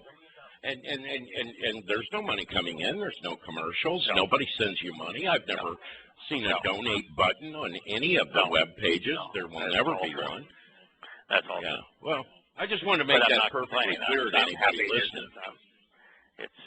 It's important to underscore the point that we're not here to profit monetarily. We are enriched. Yes. The best that's exactly right. That's exactly right. Yeah, we are enriched beyond comprehension. It's just that not with something as useless as money. Right. Yeah. Yeah. Thank you. I just want to get that out there. I think every now and then that has to put out there. And you did see some small success in business, like to the tune of $3 billion company at one time, which is unbelievably, wildly successful in most people's eyes. But what it did is a number of things that were essential to being in this position. One is I was so publicly crucified, wrongly so, in the press, that I lost any concern for being criticized. And didn't they have to write a retraction for that, by the way? No, they never did write a retraction. When I went through, and I wrote in the article, in the Business Week article, I found 77 statements of factual error. And I sent them to them, and I ended up writing a presentation I posted online for a number of years on the 77 errors in the article. But when I contacted an attorney to sue them, as a public figure, and I was a public figure as it related to the story in the Business Week article, as a public figure, even though they not only made 77 statements of factual errors, and that there was no way that they could not have known that what they were saying was untrue, that as a public figure you have no rights. None. Why do you think they did that? Do you think that was a slander suit against? Do you think it's because you were giving them too much competition? Was there one of these?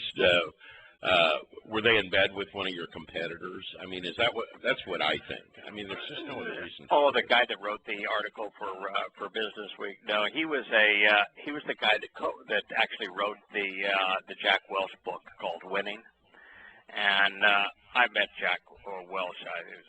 I'm not impressed, but the president or CEO of GE. But the guy that wrote it was a real snake. I mean, he was a real snake. You know, I made him sign a statement that said that since I was the leading shareholder of the company and had just resigned from its board of directors, that we would only talk about a very finite set of things, and that he would not write anything apart from this very finite things which legally we could discuss, and we would not go beyond that. And he signed it and then breached every aspect of it. And then, of course, complete dishonest scumbag. It's just the nature of the media. But anyway, you know, if it had not been for that experience, two things would not have been true. One is that by being in that experience, I was publicly humiliated. That is a prerequisite for doing this job. I could not have taken on Islam or Christianity or convey Yahweh's testimony in a public if I was not immune to criticism. You have to be. And that experience made me immune to criticism. I don't care anymore. I never read what anybody says about me. I don't care. And it provided the financial means to devote the time and energy to this. So I'm delighted it occurred. But, you know, also during that process, you know, I was exposed to a lot of things that you would normally not be exposed to. I mean, I was able to go meet with al-Qaeda. Most people wouldn't have the means to do that. I was able to get to know America's leading politicians. Most people wouldn't have the means to do that. I had the opportunity to get to know very well America's foremost religious cleric. Most people wouldn't have the means to do that. And so those insights were essential to ultimately understanding. I mean, the reason that Moshe was the best pick to lead the children of Israel out of Egypt. He knew Egypt. You know, the reason that Hosea was asked to marry the Gomer, the temple prostitute, so he would understand what God was opposed to. You know, so having been in that environment and been exposed to it was an essential aspect of doing this job. And just as was being an evangelist and a ruling elder in the Presbyterian Church. While I'm disgusted that I was those things, had I not been there, I don't think I would have ever had the insights necessary to convey this message. So, you know, it all works. It's all, you know, God's not in a hurry. You know, there's a lot of foundation that needs to be laid before we're in a position where we can be useful.